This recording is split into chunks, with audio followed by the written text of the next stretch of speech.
That's a theme show type. Yeah. I mean, that's a Thursday when you don't have any guests. Yep. Question, or you have one guest. Yep. I hate keeping it because it's so damn good, but I know. Recent move Seth is because the Derek Schultz guy could only do that slot. Works for me. I had to figure out who he was. I realized that's our Pacers guy. And so I asked Seth, and originally I moved Seth to 9, and then he said, or I could do earlier.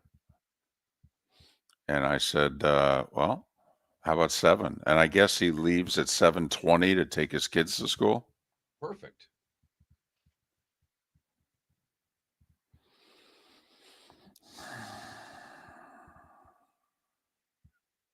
I am picking up my daughter from soccer camp with 2 of her friends and their friend's little sister.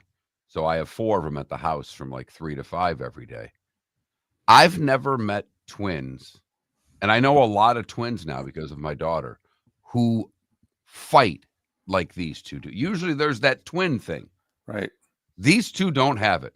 I mean, they go at each other constantly.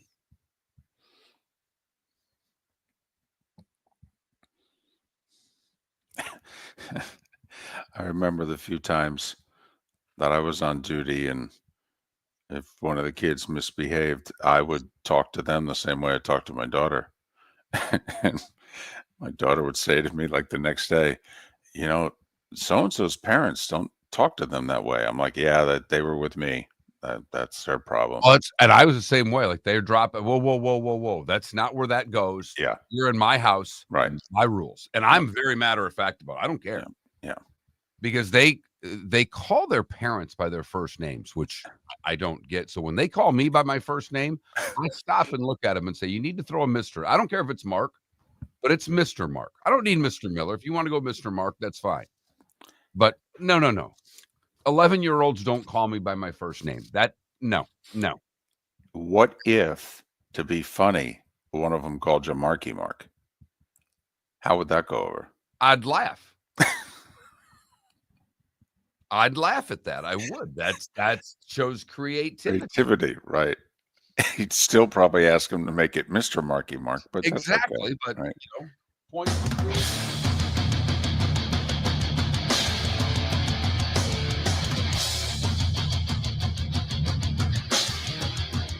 You're listening to Miller and Moulton, coming at you from the Floormeister Studios. Floormeisters, keeping it real. And now, here's Mark Miller and David Moulton. Top of the morning to you on this Wednesday. Let's get over the hump together, shall we? How the heck are you? Miller and Moulton. MillerandMoulton.com, Miller_Moulton on X. Thanks so much for being with us. 78 and 85 are the magic numbers. 11 weeks tomorrow. College football season kicks off in earnest with 16 games on the Thursday leading into Labor Day weekend. 12 weeks tomorrow. Eagles host the Cowboys. 85, 78 and 85, the magic numbers for the football season to get underway. We do have a jam-packed show. Guests will begin a little earlier than normal. Seth Everett normally joins us on a hump day. He'll join us at 7 Eastern because we've got so many guests. Bob Harig to preview the U.S. Open, Pat Kirwan to talk all things NFL, and Derek Schultz live from Indianapolis.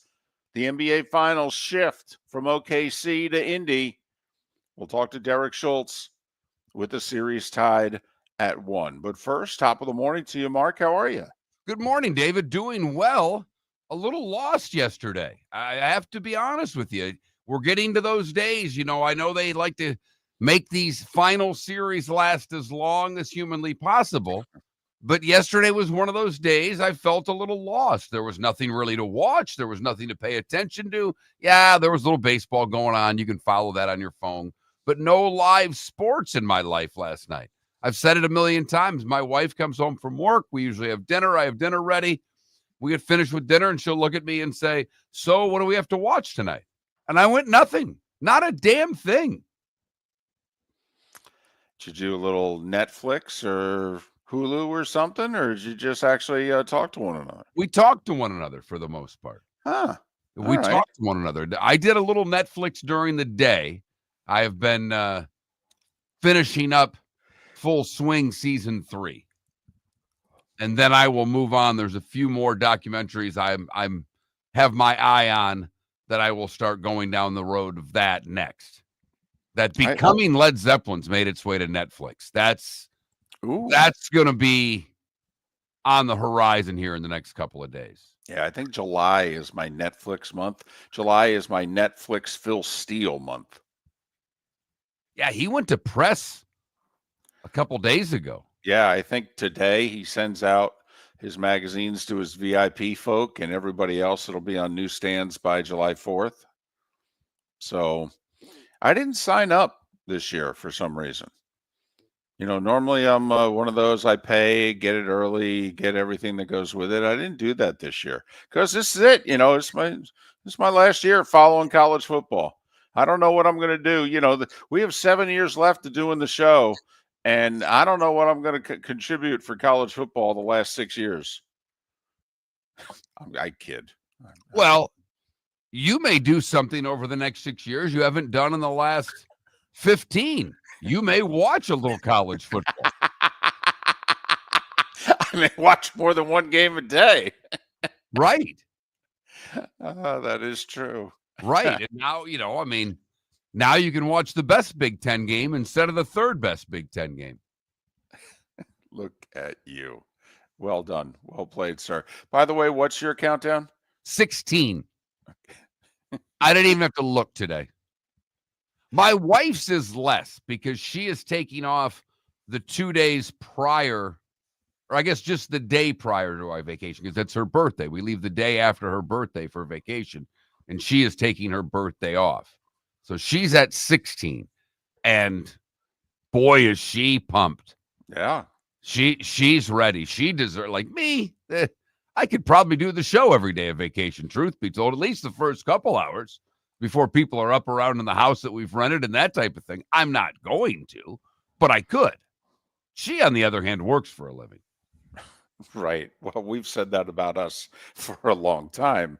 You know, what do? I do this radio show. It beats working for a living. Game 3 of the NBA Finals tonight. I'm curious, you know,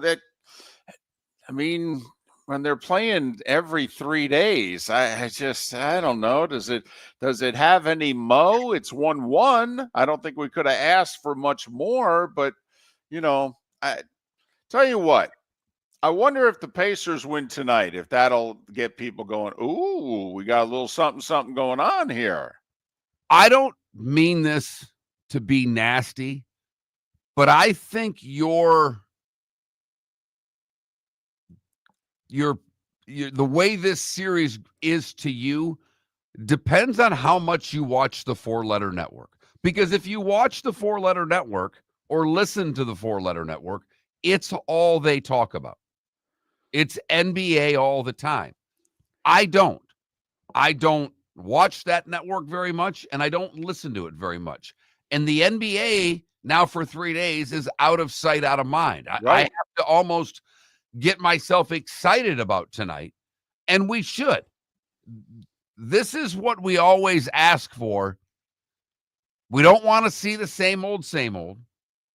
We typically like youth and teams that work hard, and both of these teams have that. This is a series, in theory, we should like. It's the new guard replacing the old guard. Right. You know, and I get the NFL is the biggest league in the world. But if it were Arizona taking on, I don't know, Jacksonville, right, would we be into it? You know, hockey has the same thing with 2 smaller markets, but we have a team in Florida where we are headquartered, so people are into that. And Edmonton happens to have the best player in the league. But Oklahoma City has the league MVP. Not the best player in the league, but considered the best player this year. So we should be into the series. But the out of sight, out of mind thing happens, David. You take all these days off, There's other things going on. And you're right. We don't talk about momentum in games, but the momentum of a series, to me at least, dies a little bit when you take this many days off. Sonny in our Twitch chat room simply asked, who's playing in the NBA Finals? Yeah, Sonny, normally we'd poke fun at a comment like that, but you might be onto something. That could be how a good chunk of the nation feels. Oklahoma City, by the way, a 5.5-point favorite on the road tonight. They're just 4-3 away from the friendly confines. Pacers are 6-2 at home. I do think I would be inclined to take the points tonight. I would too. I'm with you. So far, but you look back at it, Indiana's played 9 good minutes in this series. 9. That's why the line is what it is. Oklahoma City dominated game 1 until the 9-minute mark. Dominated every part of it. And then they dominate game 2. And the one area in game 1 that they were not good, which was on the glass, they fixed that in game 2. So the line makes sense to me because out of 8 quarters, the Pacers have played 1 quarter better than the Thunder thus far. U.S. Open gets underway tomorrow. Hey, how about we do a poll question today? All right, if you say so. Well, I don't think we've done one this week. No, we have not. So I have a suggestion. It's crazy. It's very original. It's never been done before. Scotty or the field? Never heard of that question before. Right. He has odds, much like the guy that we would do, Tiger or the field like. I mean, Scheffler's odd would like plus 275, something like that. It's ridiculous. It is less than 3-1. It's absurd for a golf tournament. There's no question. Even Tiger, he won 3 U.S. Opens. He played in 20 of them, or more. So Scheffler's never won the U.S. Open. So there is that. Did you hear, by the way, Rory meeting with the media yesterday? He said, yeah, I came out here last week. I shot 81. And I went birdie to finish to shoot 81. He says, I think we'll have easier pin placements in round 1 than we had in the practice round. So Paula is a listener of the show, and she's in our Twitch chat room nearly every day. Mm-hmm. And she's a big Detroit fan, so I like her. But she sent, and I don't know if she sent it to both of us because I don't pay attention to that stuff. She may have, but she forwarded a post to me yesterday of a media member asking players at the U.S. Open what an 18 handicap would shoot there. Oh, man. Most of them said they wouldn't finish. Justin Rose said, are they going to have a ball spotter out there? Because if not, they're going to need a few dozen balls.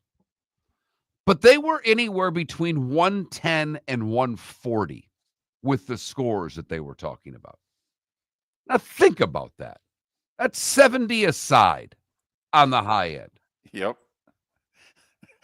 That's 8 a hole. Right.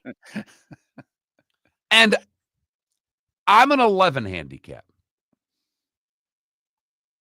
When they were asking that, I thought about, and I hit the ball decent distance. Link's not a problem. Direction can be. But I don't know. I really don't know if I could break 120 there. I don't. If you found the fairway. Okay. Right. No, seriously, if you found the fairways, I think you could break 120.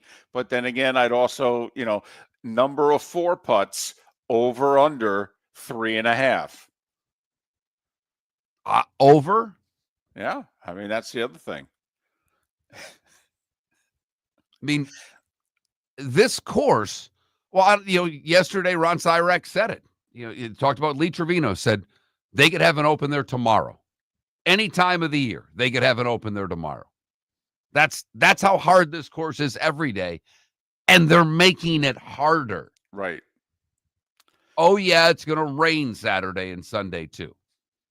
I don't know if that helps or hurts the players, David. Make the course a little longer, but then again, maybe make the greens A 13 on the meter. And maybe they'll hold a touch better. Right.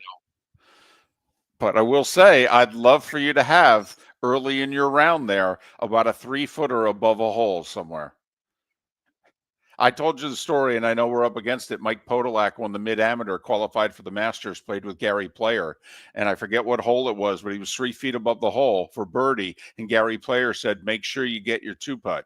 And Podolak looked at him like that was rude. 4 putts later for 5, okay, Player just said, I told you it's pretty slick.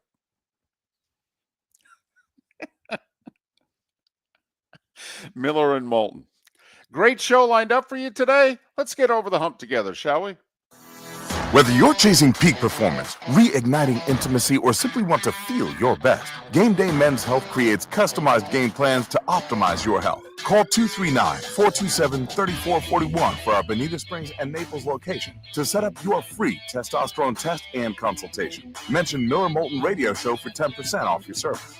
Find your maximum self with Game Day Men's Health, Bonita Springs and Naples, Florida. Call 239-427-3441 today. For over 50 years, the Nolan family has been dedicated to protecting local families. Nolan Family Insurance is a second-generation independent agency that specializes in home, flood, auto, and boat insurance. They take the time needed to explain your coverage options and answer your questions so you can make an informed decision that's right for you. If you're looking for an agency that treats you like family, call 941-639-1122 or go to nolanagency.com. That's 941-639-1122 or nolanagency.com. It's summer approaching, time to take care of your own house. So stop into the Floor Meisters and see their huge in-stock selection of carpet. The Floor Meisters has 100 rolls to choose from, starting at $2.99 a square foot for carpet, pad, and installation. Come in and ask for Dave and have him show you the Dream Weaver Select. Many styles and colors to choose from that fit everyone's taste. Floor Meisters, 6281 Naples Boulevard in Naples, right next to Costco, or go to the web, floormeisters.com. American Paint Supplies is your one-stop shop for all your coating needs and has been for 30 years. American Paint Supplies is also your #1 Festool dealer in Southwest Florida. If you are a builder, cabinet maker, painter, or power tool enthusiast, Festool craftsmanship can be found at American Paint Supplies. Celebrating 30 years of service, and Festool is celebrating 100 years of excellence. Come to American Paint Supply for a perfect pairing of service and expertise on 6100 Shirley Street, Naples, off of Pine Ridge, or online at AmericanPaintSupplies.com. This is Miller and Moulton.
do you want to go Scotty or the field, or will the winner be under par?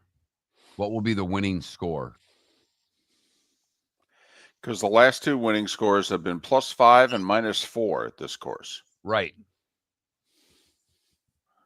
So It's just a speed factor, Brown Chicken. I couldn't actually give you what, a 13 stemp meter is versus an 11 stemp meter, but it is the speed of the greens. When, like my course, which is a nice golf course, during our invitational, they'll get them running to a 12, 12 and a half, maybe even a 13. 14 on those greens, which are mostly crowned, seems ridiculously fast.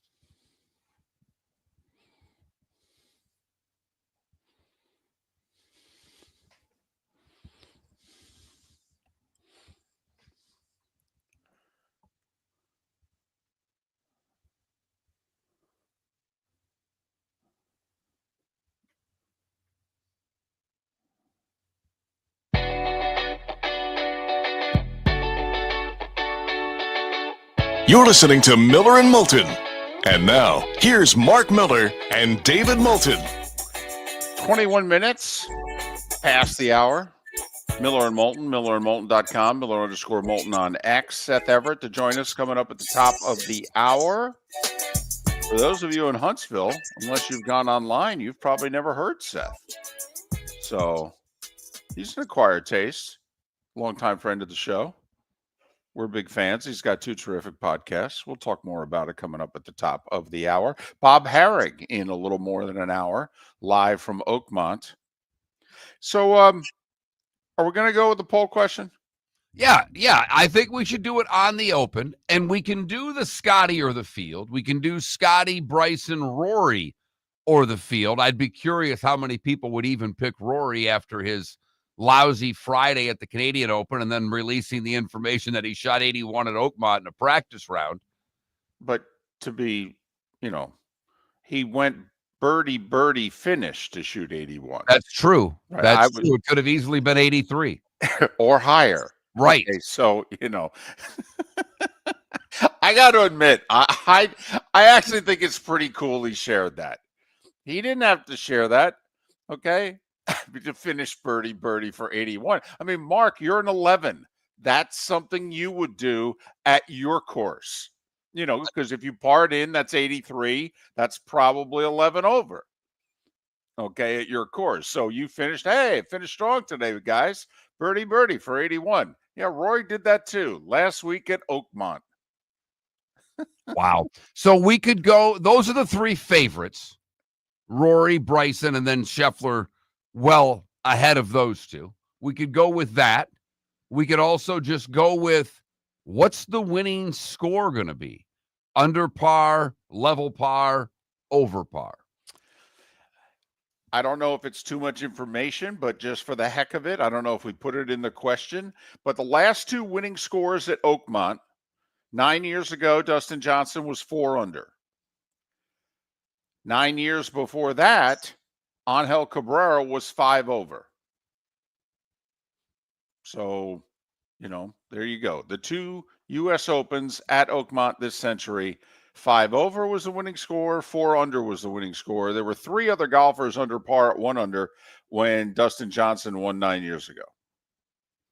Or 8 years ago. So which one do you want to go with both? We can go with both. We've got poll questions to make up for, David. Well, that's true. We have to get to at least 5. So why don't we do 2 easy ones there? I mean, I could throw in another one. It's National Corn on the Cob Day. Do you go rows or do you circle when you eat your corn on the cob? Do you go across like a typewriter or do you go around? Is there another way to eat corn on the cob? I mean, I suppose you could cut the kernels off of the cob and eat it that way. Well, okay. I was just thinking, because I guess I go across. I don't spin it. Yeah, I'm a spinner. Okay, I I'm not. used to go across, and I noticed that my wife goes around, and her cob was cleaner than mine. I felt that with the typewriter method, I was missing out on kernels. Yes, I have broken down how to eat a piece of corn on the cob. This is my life, folks. If there's a way to analyze anything, Miller and Moulton will do it. Well, especially if there's a way to eat food.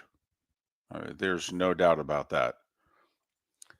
And I could see where spinning it is neater, but I just can't resist. I mean, you don't eat corn on the cob usually that often, and when you get it, I mean, to me, it's like showing up at a buffet.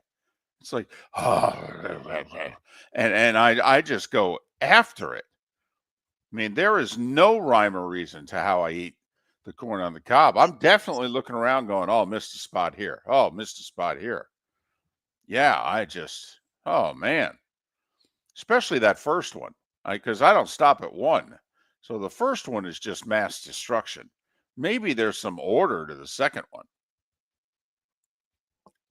But we could do that. That'd get us even for the week. Right. Okay. Let's fire these suckers up. We're ready to go this morning. Well, you can't get to full questions. Great guest list, a starting 5 all ahead. What the hell's going on around here? Well, you're going to have to get to these poll questions during the commercial break because I got a couple of things I want to talk to you about. Did you hear? Well, a multi-part question here. So now that it's official, how is your Pittsburgh Steeler family, your wife, your mother-in-law, handling the Aaron Rodgers is in fact their quarterback? I have not talked to the mother-in-law. I will get the whole rundown from my wife's brother and sister-in-law when we're on vacation. Her whole family will be there, so I'll get a lot of Pittsburgh going on in a couple of weeks. But as far as my wife, she was just like, thank goodness it's over with. Okay. This whole is he playing, isn't he playing was a pain in the butt for her. And more importantly, for the two of us, we are proud Pittsburgh Steelers season ticket holders. Right. And these tickets are going to sell far better with Aaron Rodgers under center than they would with Mason Rudolph under center. No question about that, Mark. So we, as a Steeler family, if you will, right, are very excited. Or the capitalists, in you. Right. Just want to get my money back, David. That's all I know. look for. Go to a couple games and break about even. Yep, that's the story of our lives when you think about it. So, did you hear him talk yesterday? He addressed the media. He did. What'd you think? Well, he's married. Yes. Of all, David, Aaron Rodgers speaking is not something I pay a whole lot of attention to anymore because he says a lot. He does. He's interesting sometimes. Well, he's that. Yeah. I mean, obviously, he said Tomlin was the reason that he's playing for Pittsburgh. We knew that. Right. So there was not much of an unknown, but I do like the fact that several questions into the interview, someone finally says, is that a wedding ring? Yeah. When'd you get married? A couple months ago. Okay. Now, I will say, and I'm curious, in all seriousness, if Pat Kirwan knew. Because if you recall, Pat has said on the show a couple times, well, Aaron's got things going on. He seemed to understand that there was things going on in Aaron's world, and that's why he hadn't signed. It was just going to be a matter of time before he did. And there was, I think, something else going on, a close friend of Aaron's, and a health crisis. And I think Aaron was trying desperately to help that friend and what have you. So I think he had a couple of things going on. Listen, I was of the belief that when he spent the day and a half with the Steelers and they had the 6-hour meeting with Tomlin and Arthur Smith and what have you, I was convinced it was done. They gave him a playbook and they said, we'd really like you from the mandatory OTAs in early June. Okay, do you think you can wrap everything up by then? And he said, yeah, I'll get that done. I honestly think it was done, I don't know when that was. Wasn't that pre-draft? I mean, I think it was done. So I didn't care if he showed up before training camp, to be honest with you, but because I was convinced he had a copy of the playbook. But yeah, but he talked. Here's what impressed me. I mean, Mark, we all know, the coach gets the new job and they show up at the press conference, and what do? The first thing, their suit has to match the school colors. I mean, that's the first thing you got to get right. Can't have a shade off. You got to match the school colors. So, he's asked, he said, Tomlin, and then he said, my life's been dominated by a bunch of, folks from Pittsburgh. And he starts rattling off, from Mike McCarthy to, all Tom Clements, who was his longtime quarterbacks coach with the Packers. And he, rattled off about 8-10 names. And so he goes, so I've been surrounded by Yinzers. And I'm like, all right, okay, he went there. Right out of the way to go. Okay. Now all you have to do is take everybody to Permane Brothers and then you're in. Yeah, beat the Jets week 1. That's what he needs to do. That's true. That's all he needs to do.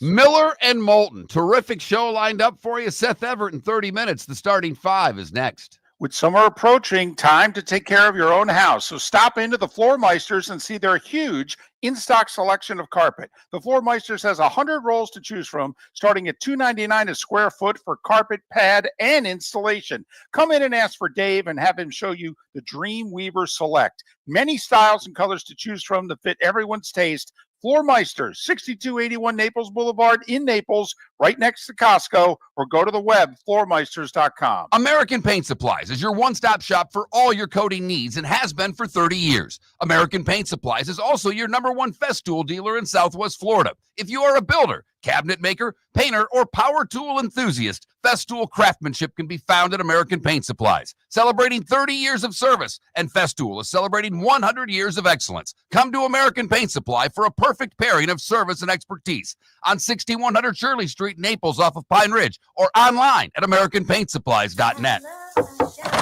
Honey, you want to come out? I haven't seen you since Glass Doctor installed our custom shower enclosure. No thanks. Well, you can't keep eating breakfast in the shower, and laminating your magazines is getting expensive. You remember we have guests coming over tonight, right? Oh, I'm sure they'd love to see the shower. It's our neighbors, and I highly doubt they want to be hanging out in our bathroom. The shower's so good, you'll never want to leave. Visit glassdoctor.com today and schedule an appointment online. Mark Miller for Sleep Treatment Direct. They are helping me with sleep apnea. And by helping me, I mean curing me. No more CPAP machine, no more snoring, no more tossing, no more waking up exhausted. Their expert team got me the right treatment, fast and hassle-free. If you want to feel energized and get rid of your snoring, call Sleep Treatment Direct today. 444-1741. That's 239-444-1741. Sleep Treatment Direct. Sleep safe and This sound. is Miller and Moulton.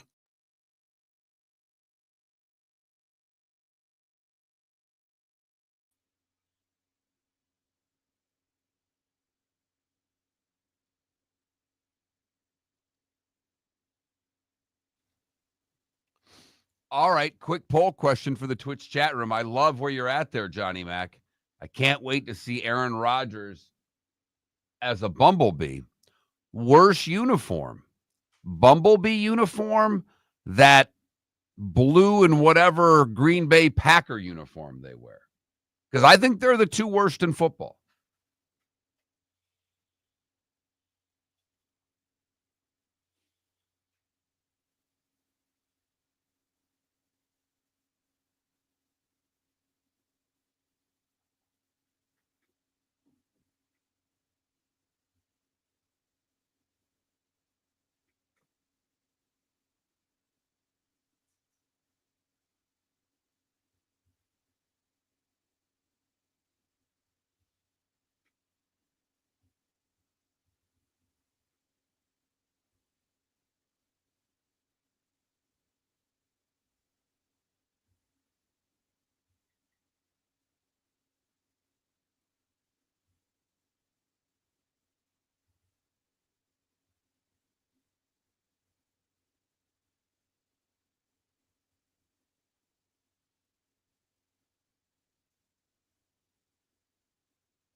Ay.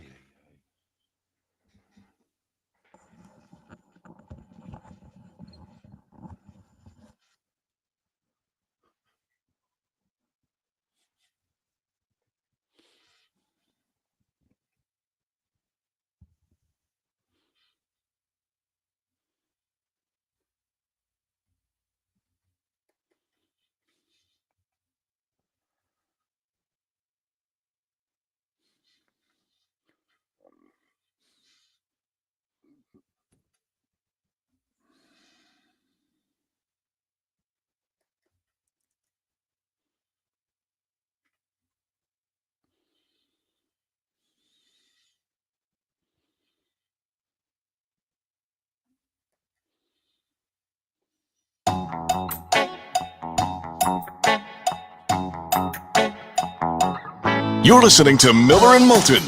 And now, here's Mark Miller and David Moulton.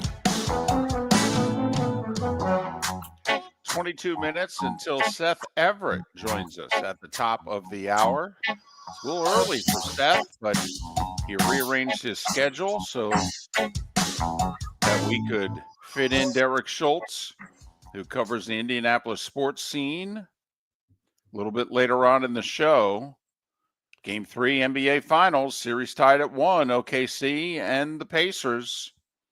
Some of what we'll talk about today on Miller and Moulton. Right now it is time for The Starting Five. 5 big stories you need to know. Here is The Starting Five.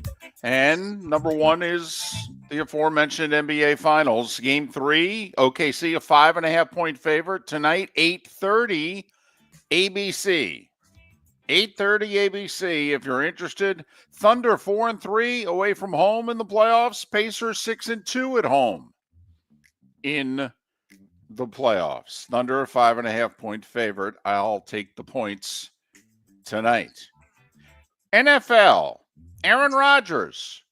He showed up at Steelers OTAs, worked out, talked to the media afterwards, and seemed relaxed, happy, looked good. And he got married a couple of months ago, he said. So good for him.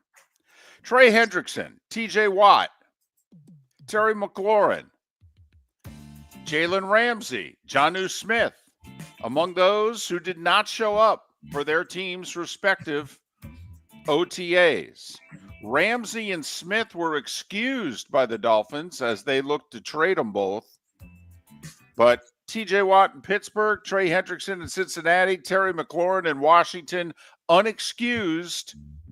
You know who did show up, though, for his OTA? Bills running back James Cook. Yeah, he said he likes money. Remember, he's a second-round pick. Okay, now don't get me wrong. This year's the final year of his rookie deal, and he's going to make some coin this year, a little bit. But, yeah, 2 things. James Cook didn't want to lose out on the guaranteed money. And secondly, the Bills said to him, listen, if you hold out, we're not going to talk to you. You really want to work out a contract, you need to show up. Then we'll keep negotiating. So Cook showed up. J.K. Dobbins is officially a Denver Bronco. About a week ago, we reported they were talking, they were having dinner, get to know one another. Well, after kicking the tires, Broncos offered him a 1-year, $5.25 million deal. Dobbins, when healthy, is certainly worth it. Last year, played 13 games for the Chargers, over 1,000 total yards, 9 touchdowns. That's pretty much what I think the over-under has to be for J.K. Dobbins. Tough to count on him for 17 games. Over-under 13.5, that's about right. Dobbins was with the Chargers. Their 61-year-old coach, Jim Harbaugh, told everybody he had off-season cardiac ablation. I don't know what that is, but sounds like, something to jumpstart the heart. Get it back on track. A tune-up maybe? I don't know. And he also had hip replacement surgery, so he's limping less than he was last year. Okay. Hope it all takes. And need to give a shout out and a thumbs up to Eagles owner Jeffrey Loria. He took $50 million of his own money, and he is starting an autism center based in Philadelphia. $50 million. It's going to be the first of its kind. Good for him. Baseball. That Roman Anthony kid, number one prospect in all the Major League Baseball, was hitless in his debut. Yeah, he had the big 2 RBI double in the first inning. It was all the Red Sox needed in a 3-1 win over the Rays. Yankees. I mean, Judge had a nice night. He had a homer and 3 RBIs, but Austin Wells said, hey, I'm going to do a little homer 5 RBI night, if that's okay. Yankees then got Max Fried to shut down the Royals 10-2. Max Fried's been shutting down everybody. Oh, wait, he has been such a savior for the Yankees. Yes. You talk about it all the time, David. Can you give the ace the ball and can he just go win? He's not only just won, he's logged a lot of innings for them and helped them out by not taxing their bullpen so much. I mean, he's been sensational for the Yankees. I've been harsh on Brian Cashman over the years. Got to give him credit. When he lost Soto, he wasted no time, and he spent some of that money on Max Fried. So good for him. Toronto did it to St. Louis again. Good thing they scored 2 in the ninth to have a 4-run lead because the Cardinals scored 3 in the ninth before losing 10-9. Spencer Torkelson hit a 2-run homer. Wow. So you got Javi Baez hitting out of the 9-hole, and occasionally you have a Spencer Torkelson sighting? Wow, this Tigers thing's getting serious. Detroit 5-3 over Baltimore. Man, the Rangers pounded the Twins. Texas needed to save up some of these runs. They have the best or second best pitching in all of baseball. They scored 16 runs last night, beating the Twins 16-4. White Sox double up the Astros 4-2. Remember when Luis Robert was this, hotshot outfielder that teams were going to trade for? Well, he had 2 hits, including a homer and 2 RBIs last night to raise his batting average to a $184. Unreal. Marlins edged the Pirates 3-2. We had a Sandy Alcantara sighting. Coming back from Tommy John surgery, he has struggled mightily this year. 6 shutout innings. That's good. If he can do that 2 or 3 more times, it will really help the Marlins move him by the trade deadline. You laugh, but you know I'm right. I know you're right. It'd probably take more than 2 or 3 starts, but there's no doubt if he can do this through the All-Star break, oh, man.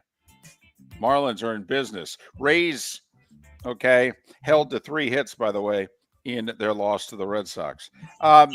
Mets 5-4 over the Nats in 10. Mets scored 2 in the 8th to tie it, 1 in the 10th to win their 4th straight. And they pick up a game on the Phillies because Ian Happ hit 2 more homers for the Cubs. 8-4 winners in Philly. The Braves can't even make it 2 in a row these days. No, they cannot, David. Brewers beat them 4-1. Nobody plays 1-0 games like the Cincinnati Reds. They've decided to win their last couple, however. Andrew Abbott with a 3-hit shutout last night. That's right, ladies and gentlemen.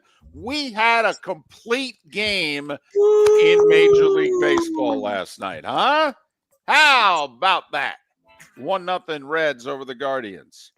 Manny Machado with 5 RBIs. The Padres demolished the Dodgers 11-1. So the Giants score 4 in the ninth to beat the Rockies 6-5. Rockies haven't won since they swept the Marlins. They're 12-54.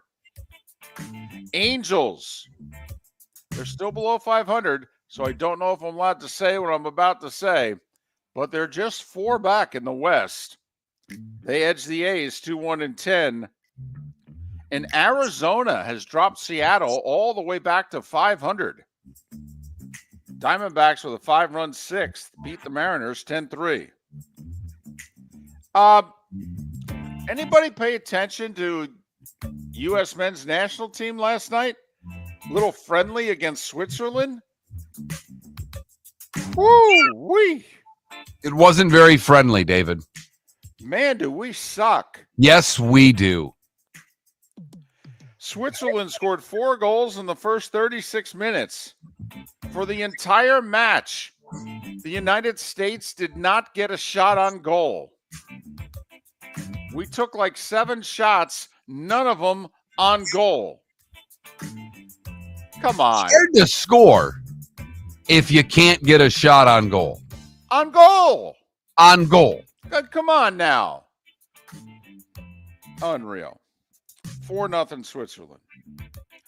College Well, when football. Canada does better than us in the World Cup that we host, how's everybody going to feel? Well, it's the United States, Canada, and Mexico theoretically hosting. I think there's a good chance that we're third amongst the host nations. I didn't include Mexico because we're not going to do as well as they are. Well, I was just struggling lately too, Canada. but yeah. Oh, I know. Put it this way. It's a good thing that we have an automatic qualifier into this sucker. I don't know if we'd be in it. Well, they did double the size of the tournament to ensure that the U.S. will get in most years. Yeah, that's true. Deion Sanders' health was called into question because he's been away from campus in Boulder, Colorado, and it was reported he was resting back at one of his homes in Texas. His son, Deion Jr., said he's feeling well. He'll let you know in a couple days what's been going on. But a bit of a health situation for Deion. Hope he's okay. Golf, U.S. Open gets underway tomorrow. Tee times came out yesterday. Xander and Bryson in a group at 7:30 tomorrow morning going off the front. Scotty Scheffler, Victor Hovland, Colin Morikawa in a 125 group tomorrow going off the front. Going off the back tomorrow at 7:40, Rory with Justin Rose and Shane Lowry. And at 1:15 tomorrow going off the back is Jordan Spieth, Jon Rahm, and Dustin Johnson. All 3 U.S. Open winners. All right. Rahm, Spieth, and DJ. How many make the cut? 1. That's exactly where I was going. I don't know if Spieth can Spieth hit enough fairways to make the cut. I don't think so. Now, he can putt lights out from 10 to 20 feet, so he can make a lot of pars, but he is squirrely off the tee box. We know the last time the Open was held here, DJ won it, but DJ hasn't won anything, not on the PGA Tour since the Masters, although he's won 3 times on LIV, but he's only had 1 top 10 this year. He's not in good form.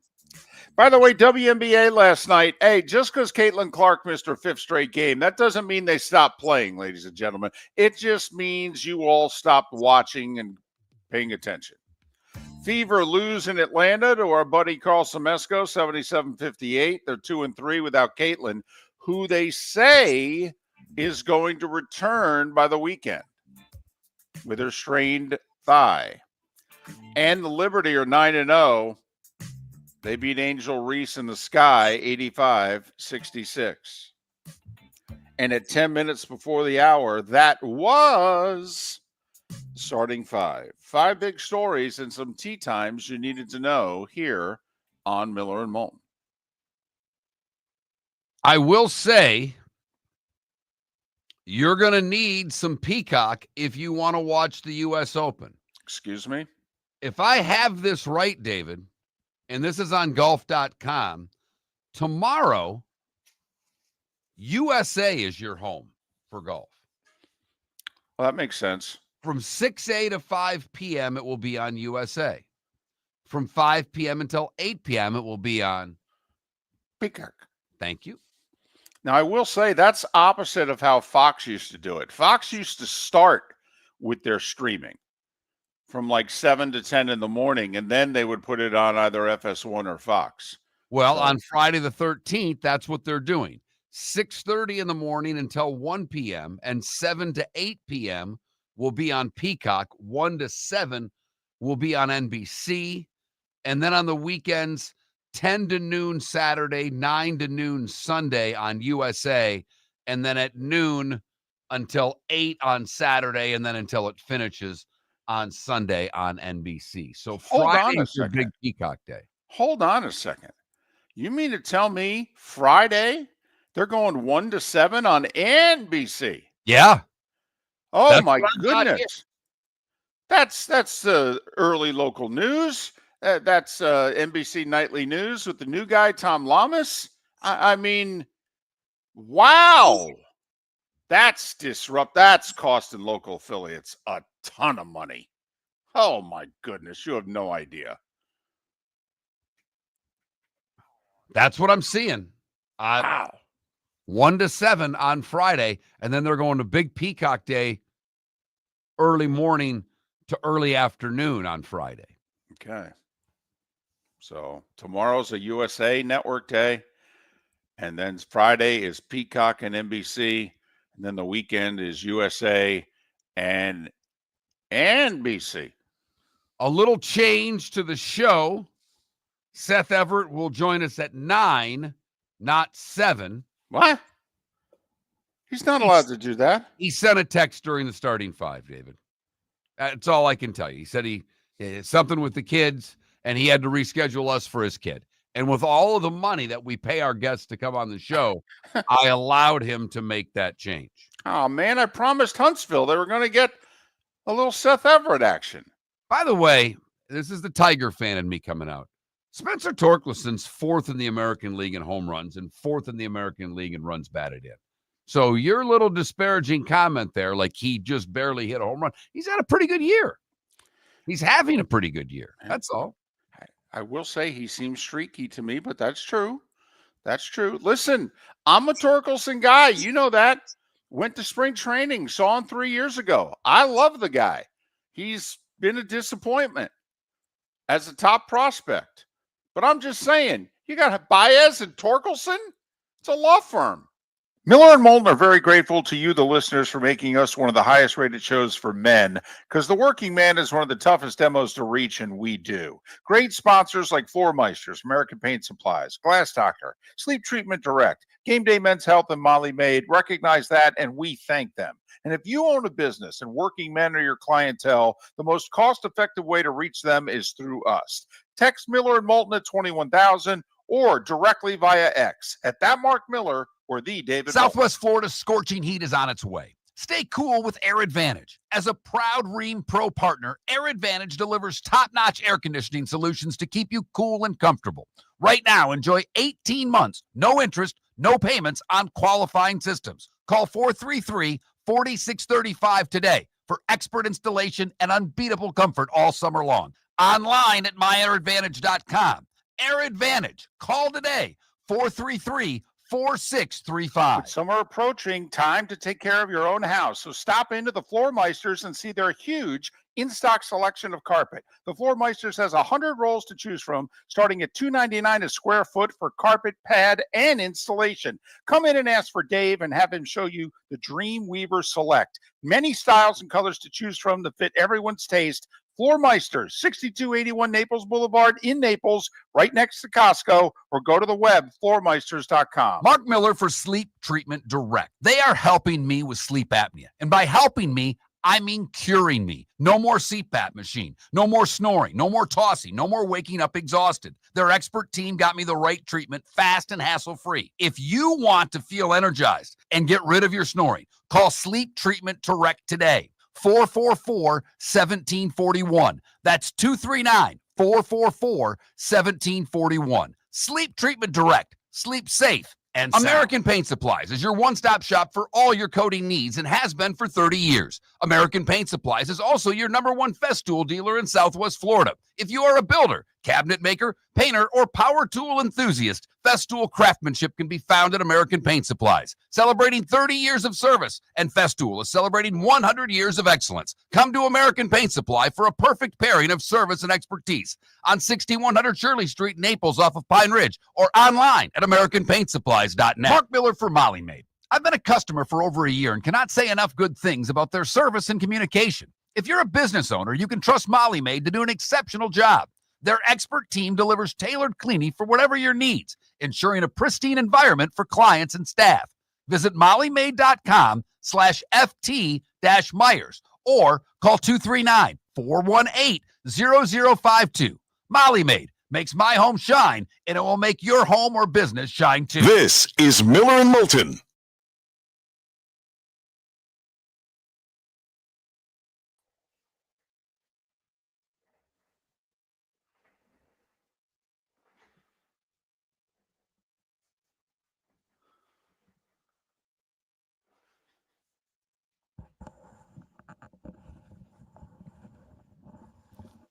had quite the morning on Twitch.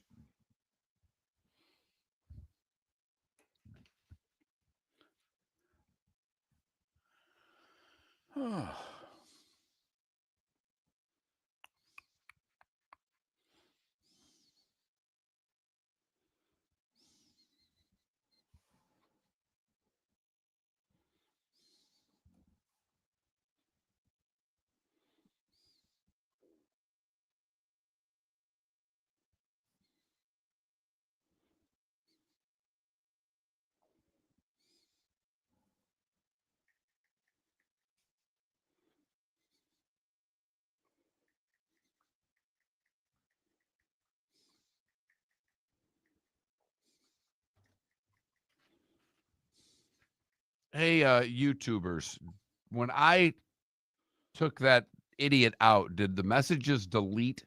It looks like it did on mine, but on the StreamYard, I can still see it. So I need a little help from you guys.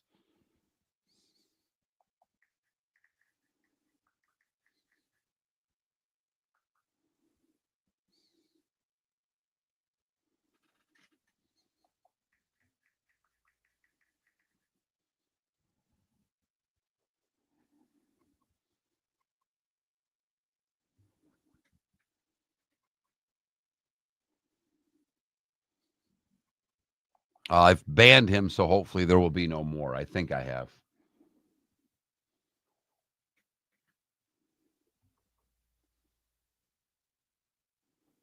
Because on mine it says message deleted by Miller and Moulton, but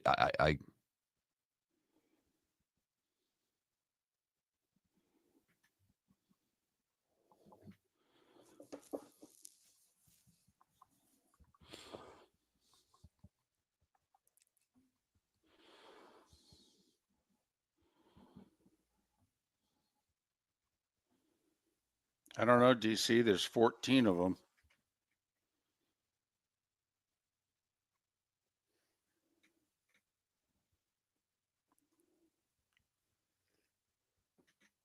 Thanks, guys. I appreciate it.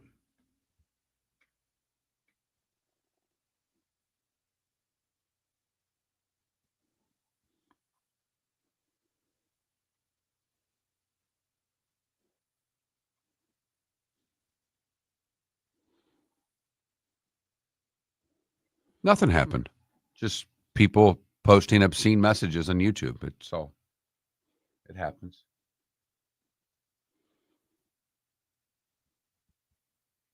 I don't know if we'd see. Why would we see Phil on 18 at a U.S. Open, DC?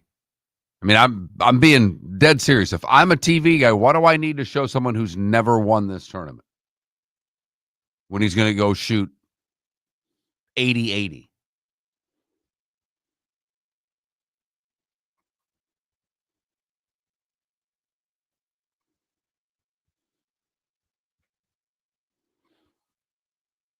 Yeah, Ryan, the messages, I think, were, in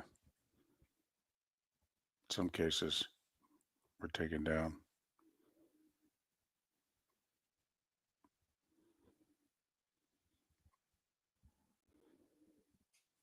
Yeah, but for past champions, normally, DC.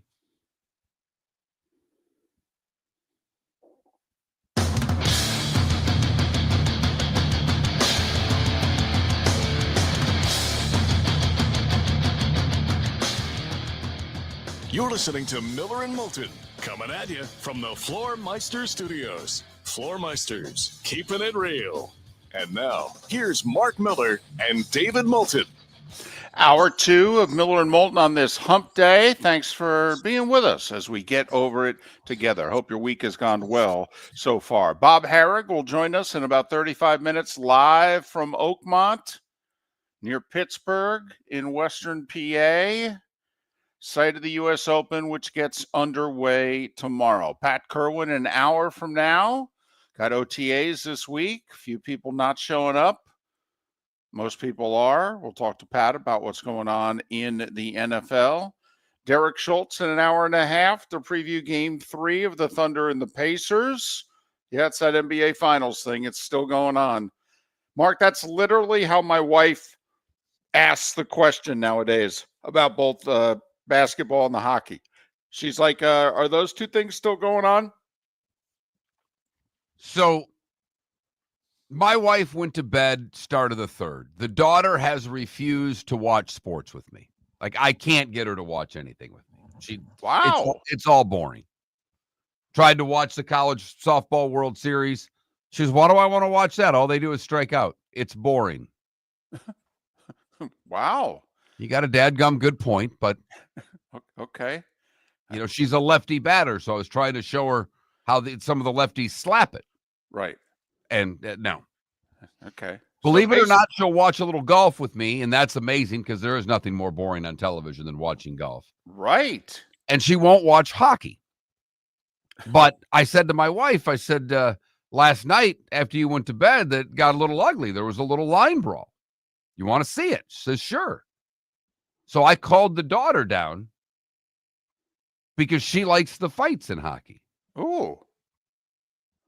And thought, hey, let's do something together as a family. Let's watch a line brawl. Let's watch the fights. Don't know if that makes me a good or bad parent, but the three of us sat down last night before dinner and watched the line brawl. Was that it non-boring enough for your daughter? She liked it. Okay.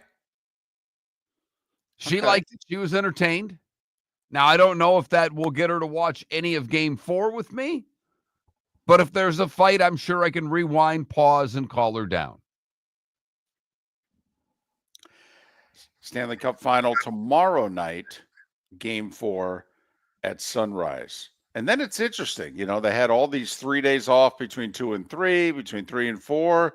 Yeah, they're going to have to fly the 2,700 miles it is to Edmonton and play right on Saturday. I mean, what they do for television, what they do for the check. Hey, David, it's your line, not mine. You said it a long time ago. What is it after all? It's a TV television show. show. It is. And the second line that I use right after that is shut up and cash the checks. Yep. That pretty much sums it up. But Miller and Moulton, I was thinking, and I know we didn't go there in our poll question, but I was wondering, like we were listing, Scotty and when you said Bryson, okay, I was going to list, do we do the 14 LIV golfers? Will one of them win it? But the thing If is, anybody wins it to me, it's Bryson's the only one to me that has a shot. And I really mean that. I don't think Koepka has a shot. I don't think DJ makes the cut. John Rahm has not been the same guy since he's gone to live. It has affected him greatly. I don't think he wins. I will say this, Rahm outplayed Scheffler tee to green at the PGA. That's how good John Rahm hit the ball at the PGA. Scheffler's short game around the greens and on the green was so much better than Rahm, but John Rahm hit the ball exceptionally well at the PGA.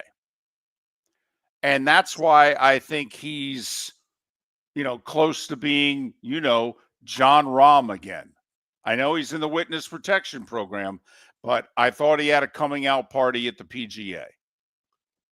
Would be great for him. Would be great for Live Golf to have someone not named Bryson DeChambeau actually show up at some of these tournaments. Did you hear DeChambeau's comments yesterday? I thought pretty interesting.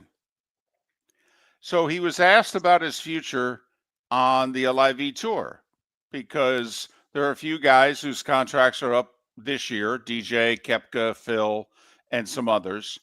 And I guess LIV has already said there's not going to be any big signing bonuses to stay. We may renew contracts to stay, but you ain't getting anything on top of it. All right. I think those guys were sufficiently taken care of the first time. Yes, they were.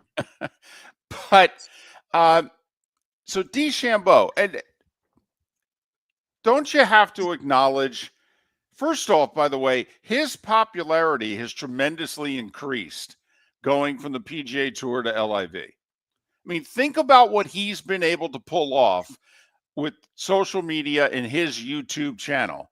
He has dramatically increased his popularity. Now, it helps that he also won another U.S. Open and a high-profile showdown with Rory, and he's been in contention the last two Masters and PGAs. And I mean, he's playing really good golf in the majors, including winning another U.S. Open.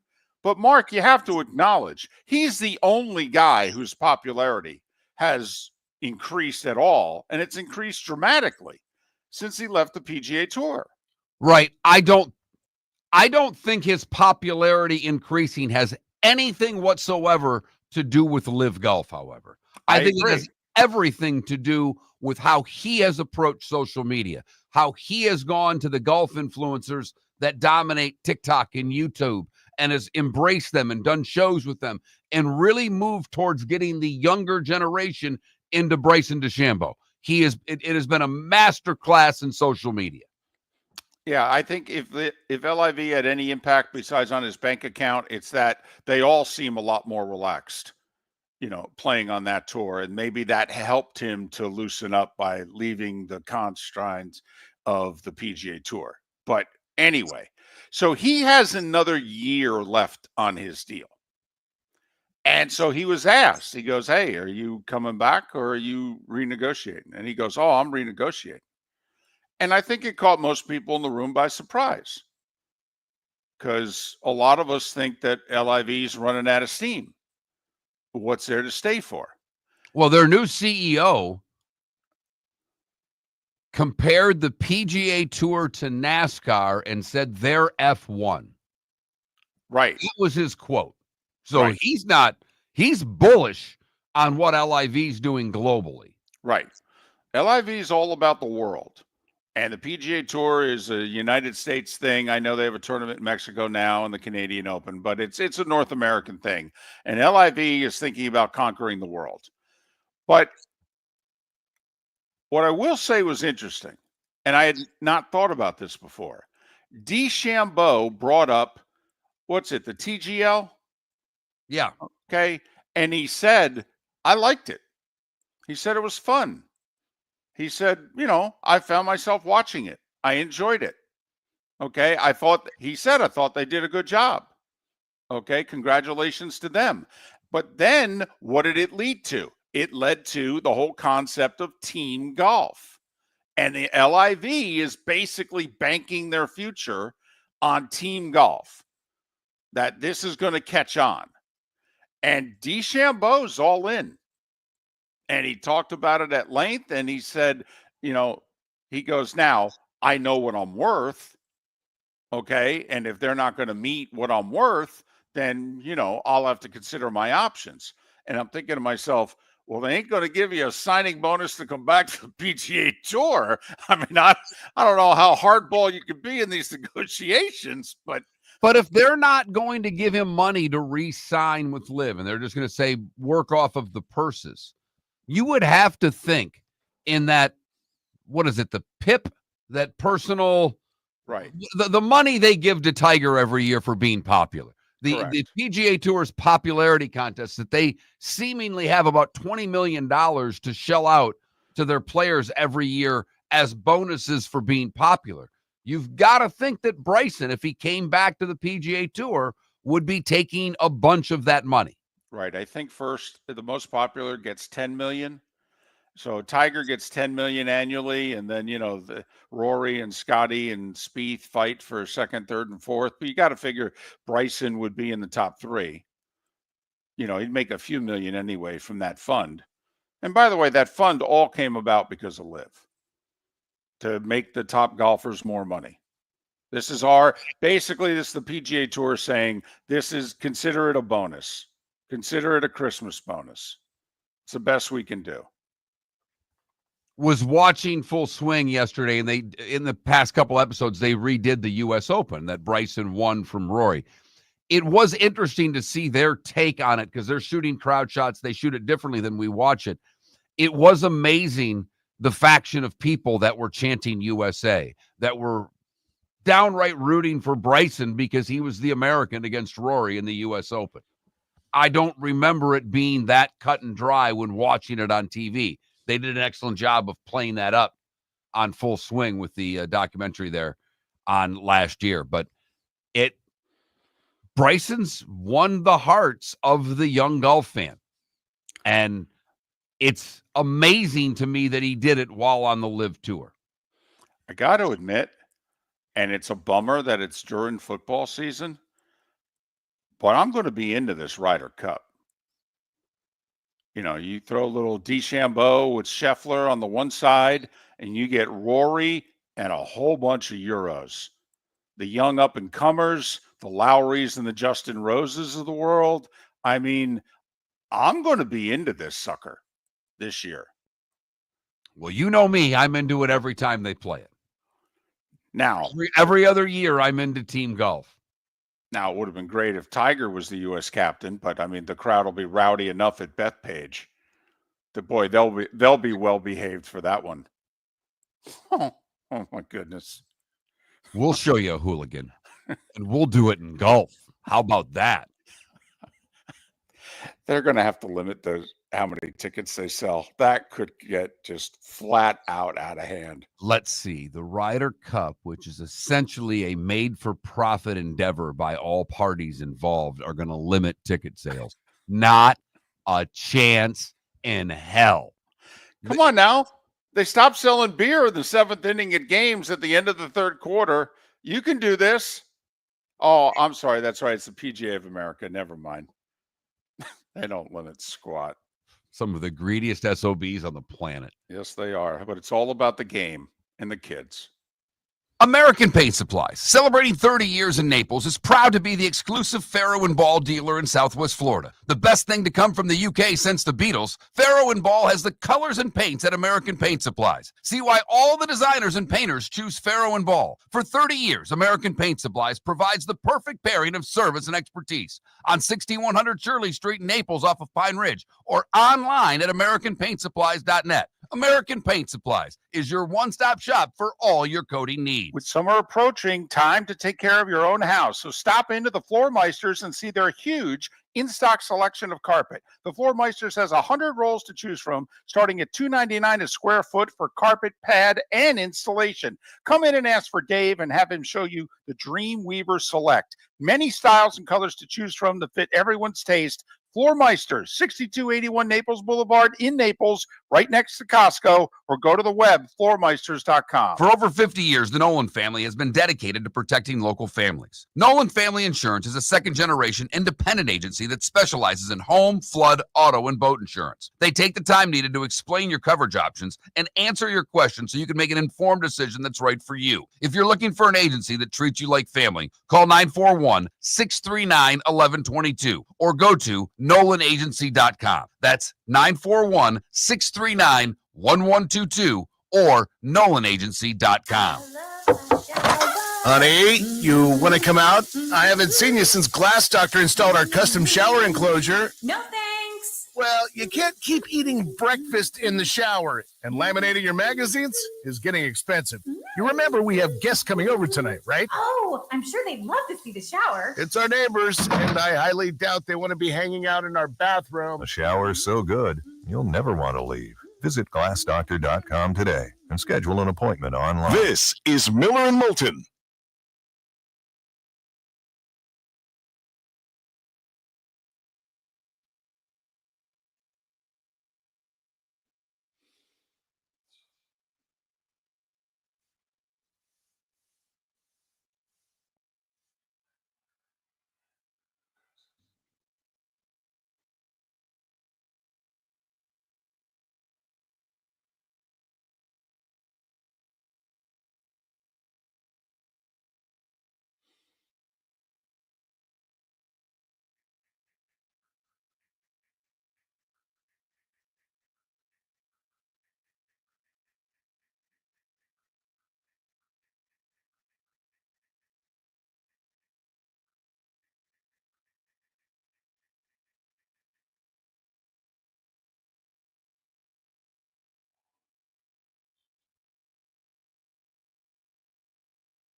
It's funny, guys. I like your Ludwig Oberg. I do like that pick. It's hard. I said field in that poll question, but I'm trying to figure out who from the field to pick. Because based on history at that course, you typically have to have won a major to win at Oakmont. So that would be impressive if Oberg were to win his first major and do it there.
You got your thing?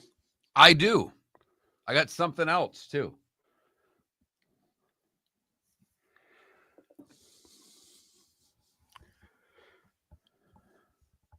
I would never waste money betting on Patrick Cantley because I can't stand watching him play golf. I can't stay awake watching him play golf.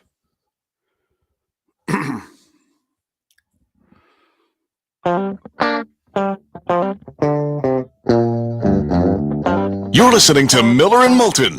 And now, here's Mark Miller and David Moulton. 21 minutes past the hour. Bob Harig, live from Oakmont in a little more than 15 minutes time. Pat Kirwan coming up at the top of the hour. We'll head to Indianapolis. Look ahead to Game 3 of the NBA Finals tonight. Pacers hosting the Thunder. Series tied at 1. OKC a 5.5-point favorite.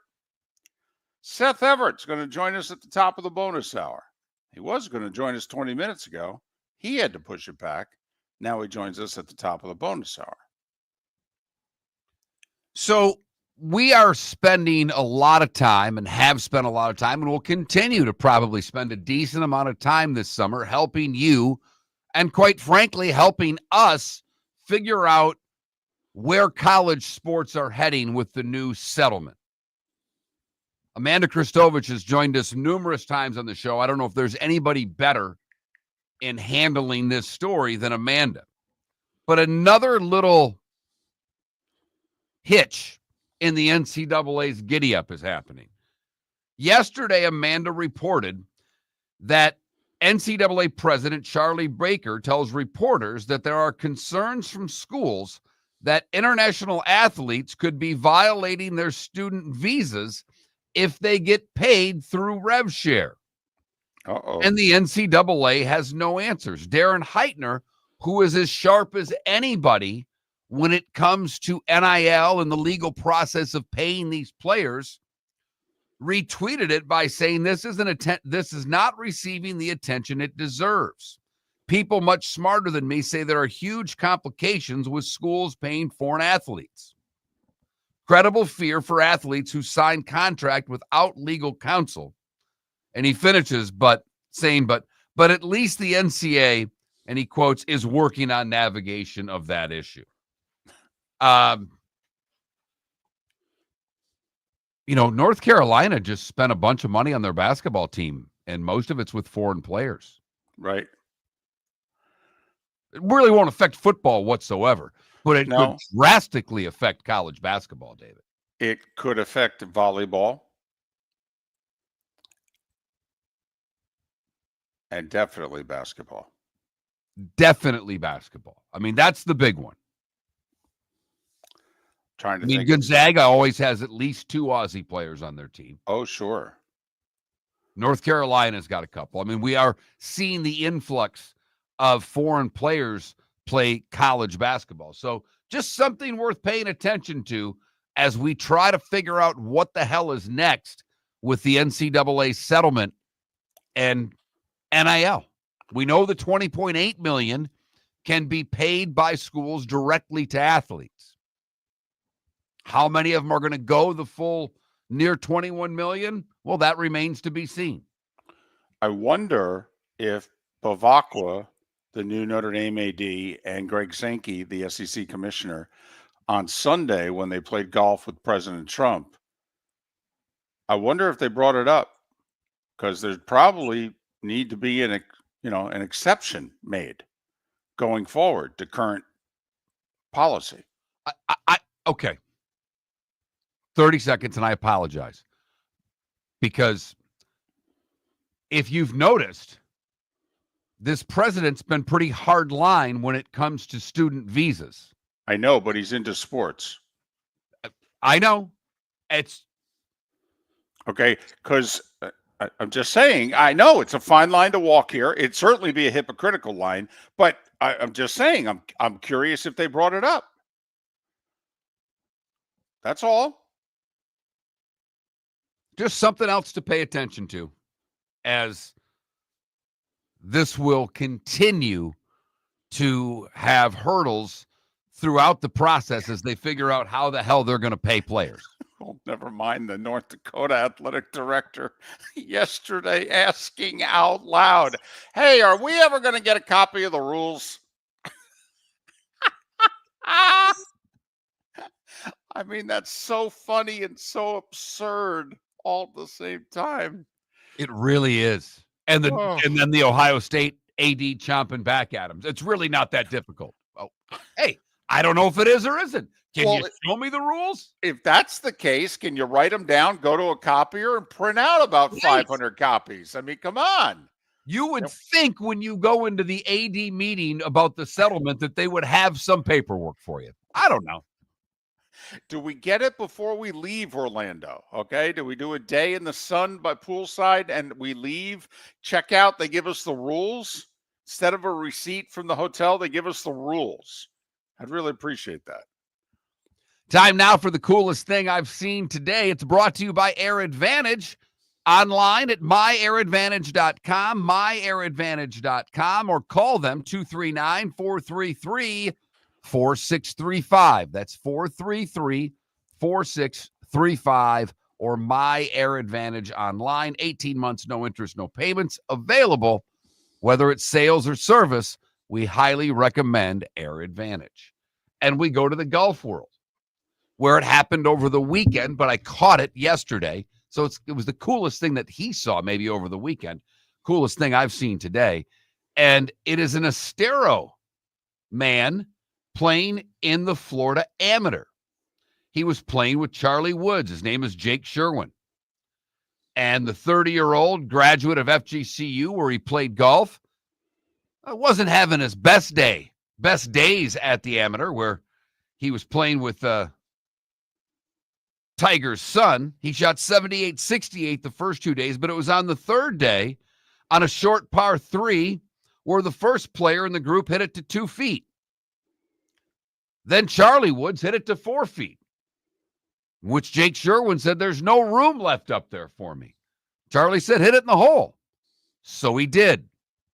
He made an ace. Tiger was there watching his son. Jake Sherwin said, it was a surreal moment because he went over and picked up the ball and took a picture with Tiger. But after he hit it in the hole, he kind of threw his hat down and he kind of yelled, and then he realized Tiger was watching. The kicker is, it wasn't his best shot of the week. during his Friday round, or his second round rather, when he shot 68 on the par 5 7th, he recorded a 2. An albatross? Yes. Hold on a second. He recorded a hole in one and an albatross in the same event? In the same event. Oh, man. Absolutely crazy. So Jake, who's still a resident here in Estero, works for an insurance company. Congratulations to him for a 35th place finish at 6 over par, 7 under, won the tournament. He won the Florida Mid-Am last year. Wow. He's at 30. You're in the Mid-Am group? Yeah. Wow. We're getting younger and younger. Yes, I thought the Mid-Am you had to be. I thought it was like 35 or something. But okay. Regardless, he won in the Florida Mid-Am last year, and in the Florida Am, aced a hole with Tiger Woods watching. So besides, 30 in Florida is like 19 in the rest of the country. Yeah, I mean, he's a junior member at any club he belongs to for the next 25 years, David. Right. He can't get a tee time before 1 in the afternoon. I don't care how much money he has. Wow. That's amazing. That's amazing. What are you more impressed with? The one or the 2? Oh, the 2. You're damn right. Absolutely the 2. I've never seen one. I came through. I mean, the closest I've ever come is I hit a 3-wood to 3 feet on one of our par 5s, and I was like behind the hole. I was stunned. I made the 3. But I've never seen a 2. I would love to see someone make a 2 on a par 5. That's awesome. Wow.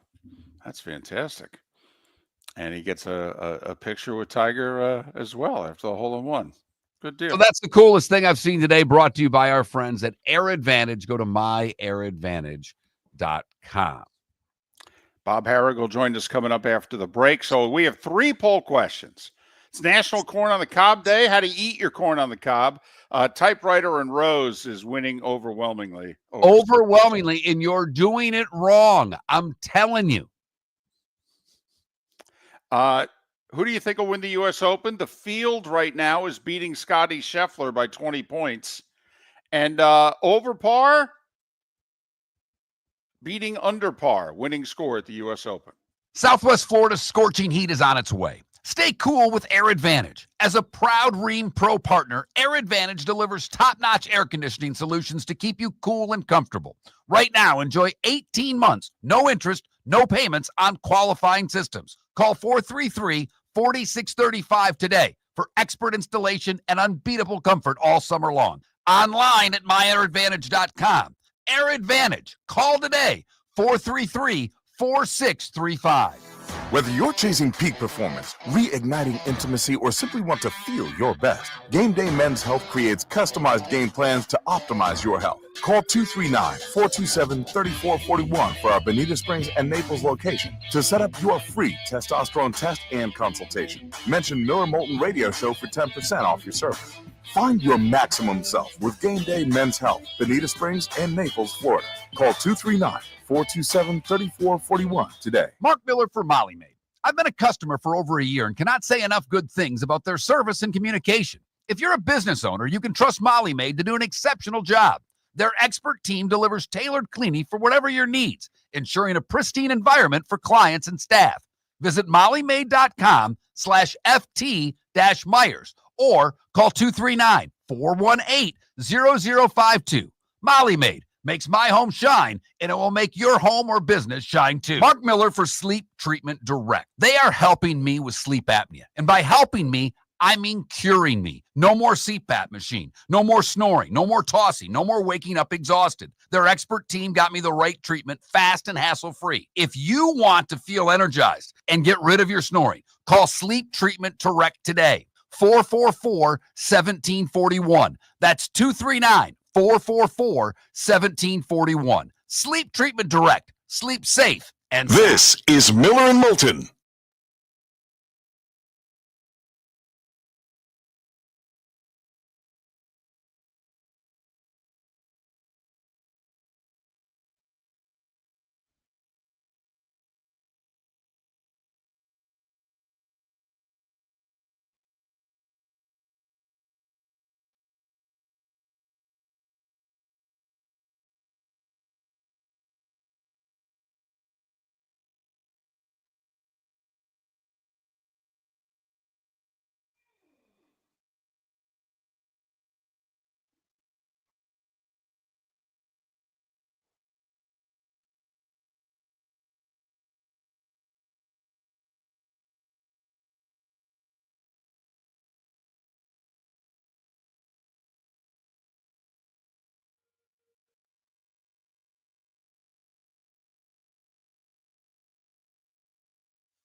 Bob is on. He is not at the course yet. We'll be leaving in about an hour for what it's worth.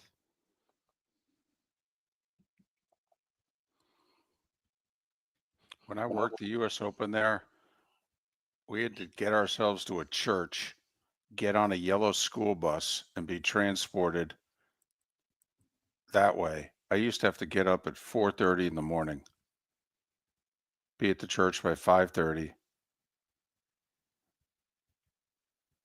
maybe earlier, actually. They were the longest days. I didn't get back to the hotel room until after 10 o'clock at night. You're listening to Miller and Moulton. And now, here's Mark Miller and David Moulton. 22 minutes before the hour, Pat Kirwan to talk all things NFL at the top of the hour. We'll head to Indianapolis 1 hour now. We'll get into Game 3 of the NBA Finals with Eric Schultz. Seth Everett to join us at the top of our bonus hour. Bob Harig, kind enough once again to join us, this time from the U.S. Open, Oakmont. Follow Bob on X at Bob Harig, Harig. You know, Bob, I was thinking about you yesterday when I thought you've written multiple books, you know, Tiger, The Drive, The Lasting Legacy of Tiger Woods. Before that, you wrote a book about Tiger and Phil, golf's most fascinating rivalry. So you've talked to Phil a lot over the years. This will be, in all likelihood, his U.S. Open swan song. And he's an afterthought compared to what we thought 4 years ago when he won the PGA and what Phil's golden years were going to be like in this sport. Okay, I'm just curious your thoughts when Phil walks away from the U.S. Open this week, likely having never won it, and all the time you've spent with him. Yeah, look, I think it's fair to really question what his legacy is going to be. You cannot take away all the things he accomplished, all the great stuff, but clearly he's looked at differently. Whether that's right or wrong, it's the case. And you know, this would be like and look, it still might be in some regard, but this would be like almost a mini Arnold Palmer like send off if the world hadn't changed in 2022 when Live Golf began. Because Phil was revered. You know, that was the ultimate capper was to win the PGA at age 50, to become the oldest major champion, to win a sixth major, which puts you in a little bit of a different level. He's won a major after Tiger, which is incredible to think of. And yet, you're right, it's kind of quiet. You know, like the shot that he holed last week on Sunday at the Live event that, you know, he hit that incredible kind of around his back over his head chip shot that went in. You know, like that's, you know, the most positive thing we've seen from Phil in a couple of years probably, you know, and so, you know, I look at it with just a tinge of sadness because obviously he's been great for the game in so many ways and, you know, such a great player and an amazing record when you consider that most of it was accomplished in the Tiger era. And yet you're right. It's kind of quiet. Like there's not a whole lot of talk about him. You know, it's not likely the USGA would give him an exemption next year. You know, especially at Shinnecock where he has some bad history. So yeah, it's a really good thing to talk about and wonder about. And obviously, without the departure to Live, we'd be talking about his captaincy of this year's Ryder Cup more than likely. I mean, that's the other side of this that likely will never happen. We have a poll question up today, Bob, that says, who do you think will win? Scheffler, Rory, DeChambeau, or the field? I picked the field, but I'm having a hell of a time figuring out who from the field can beat Scotty Scheffler. So who from the field, in your estimation, can beat Scotty Scheffler this week? Yeah, that's another good question, and I think, you know, part of the answer there is the course can beat Scotty Scheffler, possibly. And in that regard, it allows somebody else to break through. Scheffler is leading the tour in strokes gained off the tee, strokes gained tee to green. Those are pretty good stats to have at an Oakmont U.S. Open. He's not the straightest driver of the ball, but that doesn't mean that he can't succeed here. He's driven it pretty darn well, which is why he's so successful. But I agree with you. I mean, I think in that scenario, you take the field. There's too many variables. The U.S. Open typically yields some outliers too. Angel Cabrera had done nothing really over here before he won the U.S. Open in 2007. It's kind of wild to think that I think he has 3 PGA Tour wins and 2 of them were majors. He did win several times in Europe before he won here. So, nobody was talking about Cabrera going into that U.S. Open. And the last time here, obviously Dustin Johnson was an elite player at the time, and it was sort of, it's frankly, the fact that he won the U.S. Open the year after kind of blowing the U.S. Open at Chambers Bay was a remarkable, sign of resiliency. But Shane Lowry was not really well regarded at that time. He wasn't. No. He wasn't poorly regarded. Not certainly. He hadn't really done that much to that point, and he led through 54 holes, and not a long hitter, but he's a good driver of the ball. So it doesn't necessarily mean length. That's where I'm not necessarily thinking that DeChambeau has any great advantage. He's got to hit it in play. Now his advantage might be maybe he can take less club to get it in play and still be out there.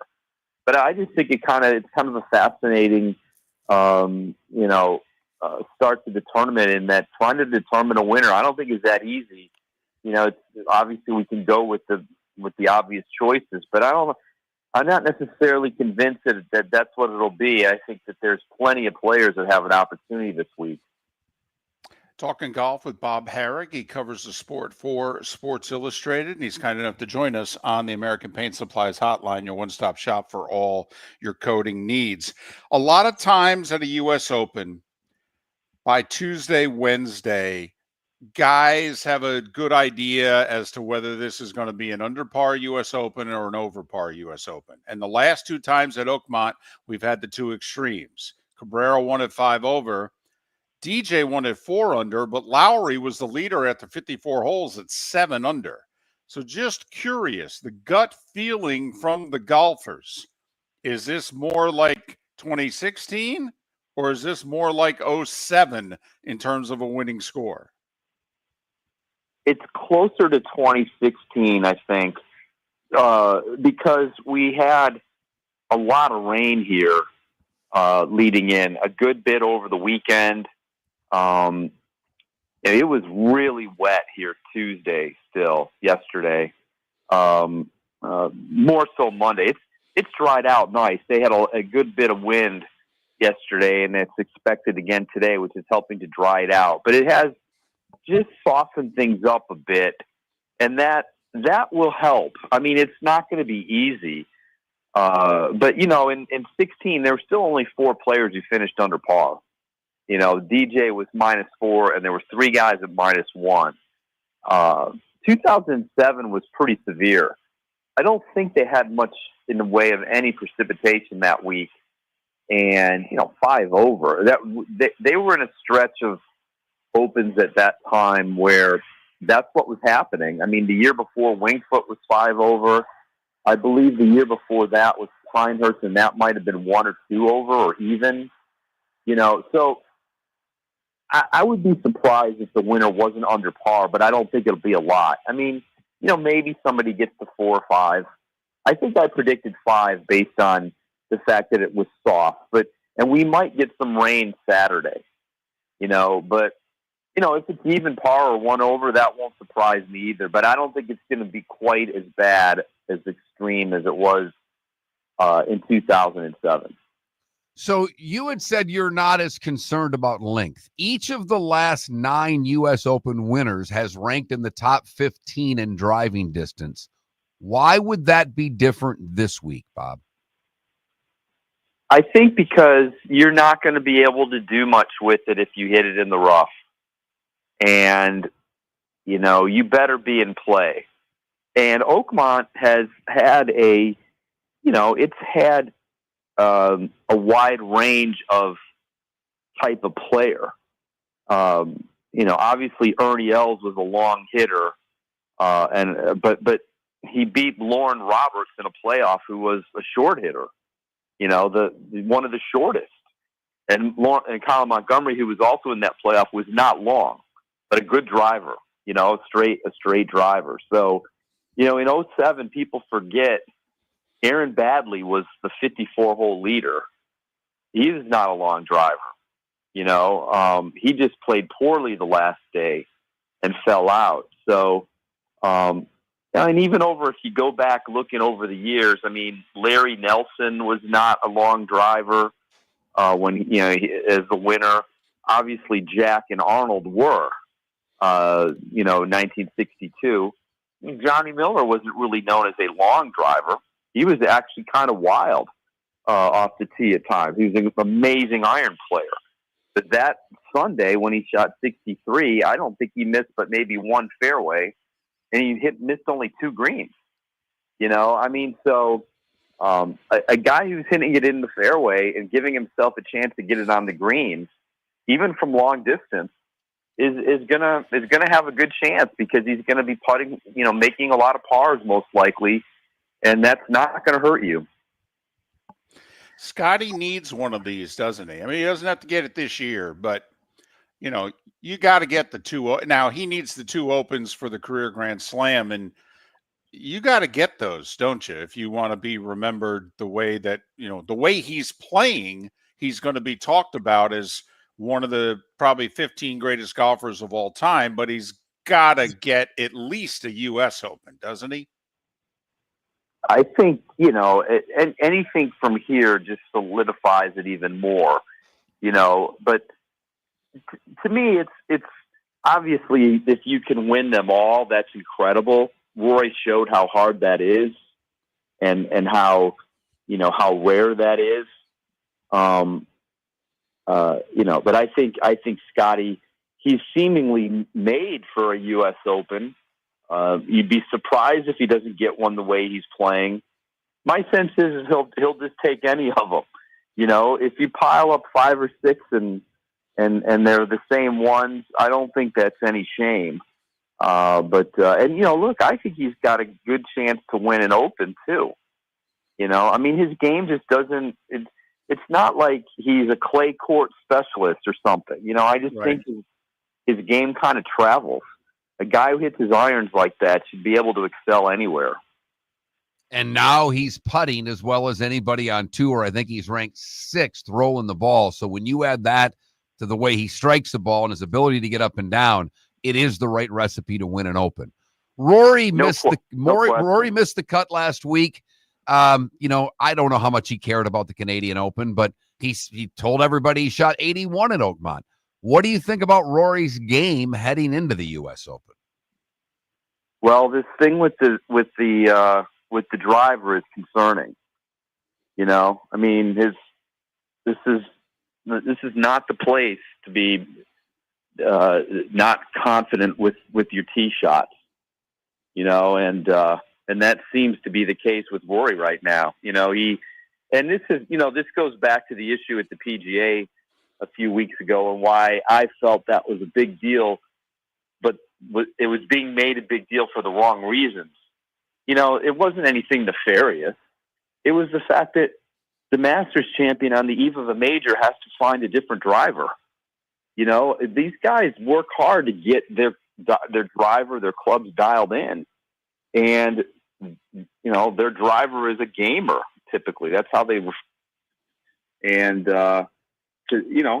he's not been able to work it. He's switched drivers since last week. He didn't have the right one in Canada. He said he hasn't said exactly what it is that he's that he's using, except that it's a TaylorMade who he represents, but it's not been it's not working for him, and that's a concern. You don't, especially here, and that's Rory's strengths. Long straight drives. But yet, if you go back to some of his tournaments this year, he really hasn't driven it that well since Pebble Beach. He drove it poorly at the Players and overcame it. He had one of the first 2 rounds, he hit 4 of 14 fairways, and he still managed to keep a score. And even look the final round at Augusta. He missed the fairway at 1, he missed the fairway at 2, he missed the fairway at 7. He missed the fairway at 15, 17. He was not driving it perfect there. No. And but he had, the opportunity to recover and obviously did quite well. So I'm a little concerned about him. It'll be very interesting to see how he fares. Bob, safe travels to and from the course. I know it's going to be long days, but it'll be fun. As always, thanks for being generous with your time and your insight, and all the best, and a belated Happy Father's Day, or an early Happy Father's Day. Yeah, thanks so much. Appreciate you having me. Bob Harig of Sports Illustrated. Follow him on X at Bob Harig, Harig.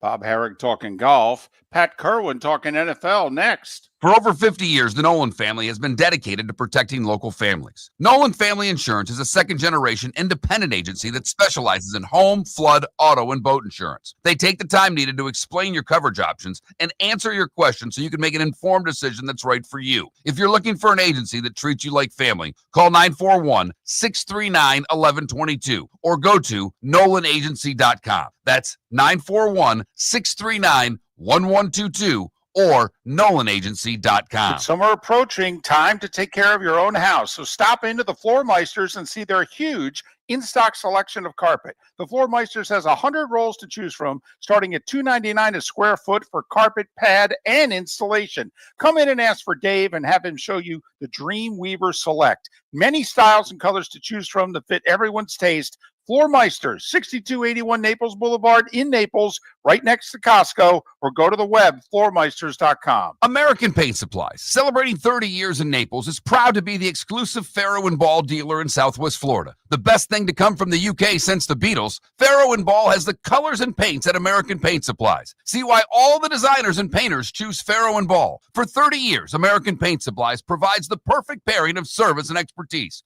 on 6100 Shirley Street in Naples off of Pine Ridge, or online at AmericanPaintSupplies.net. American Paint Supplies is your one-stop shop for all your coating needs. Wine glasses never fall over until you get a brand new rug. Oh, no! Ketchup bottles act normal till you're wearing a new shirt. Oh, you kidding me? And rocks slide peacefully on the road till the day you get a brand new windshield. Then they fly up off the road and attack without mercy.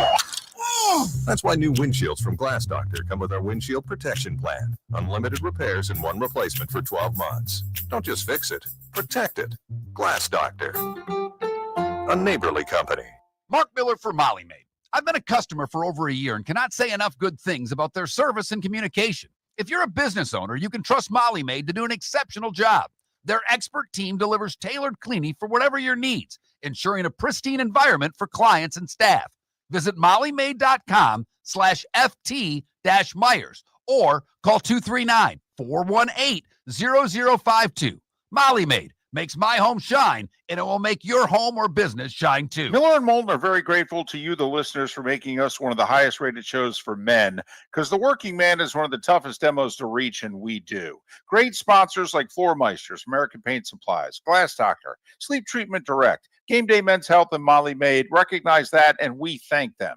And if you own a business and working men are your clientele, the most cost-effective way to reach them is through us. Text Miller and Moulton at 21,000 or directly via X at that Mark Miller or the Dave. This is Miller and Moulton.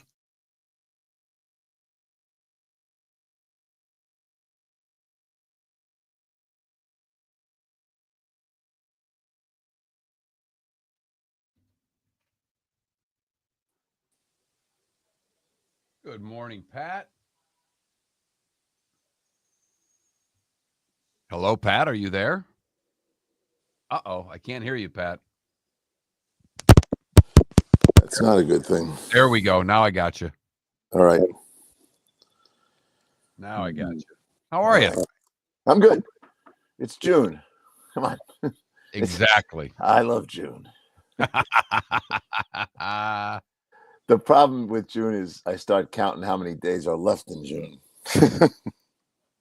I'm right there with you. David does at the beginning of the show every day. He does how many days until the college season and the NFL season begins. Yeah. And I've been following up with how many days until my vacation. There you go. That's more reasonable request. I leave the last Friday in June, right after the show. I'm going home. The car's going to be packed, and we are gone for a week, or 10 days or whatever.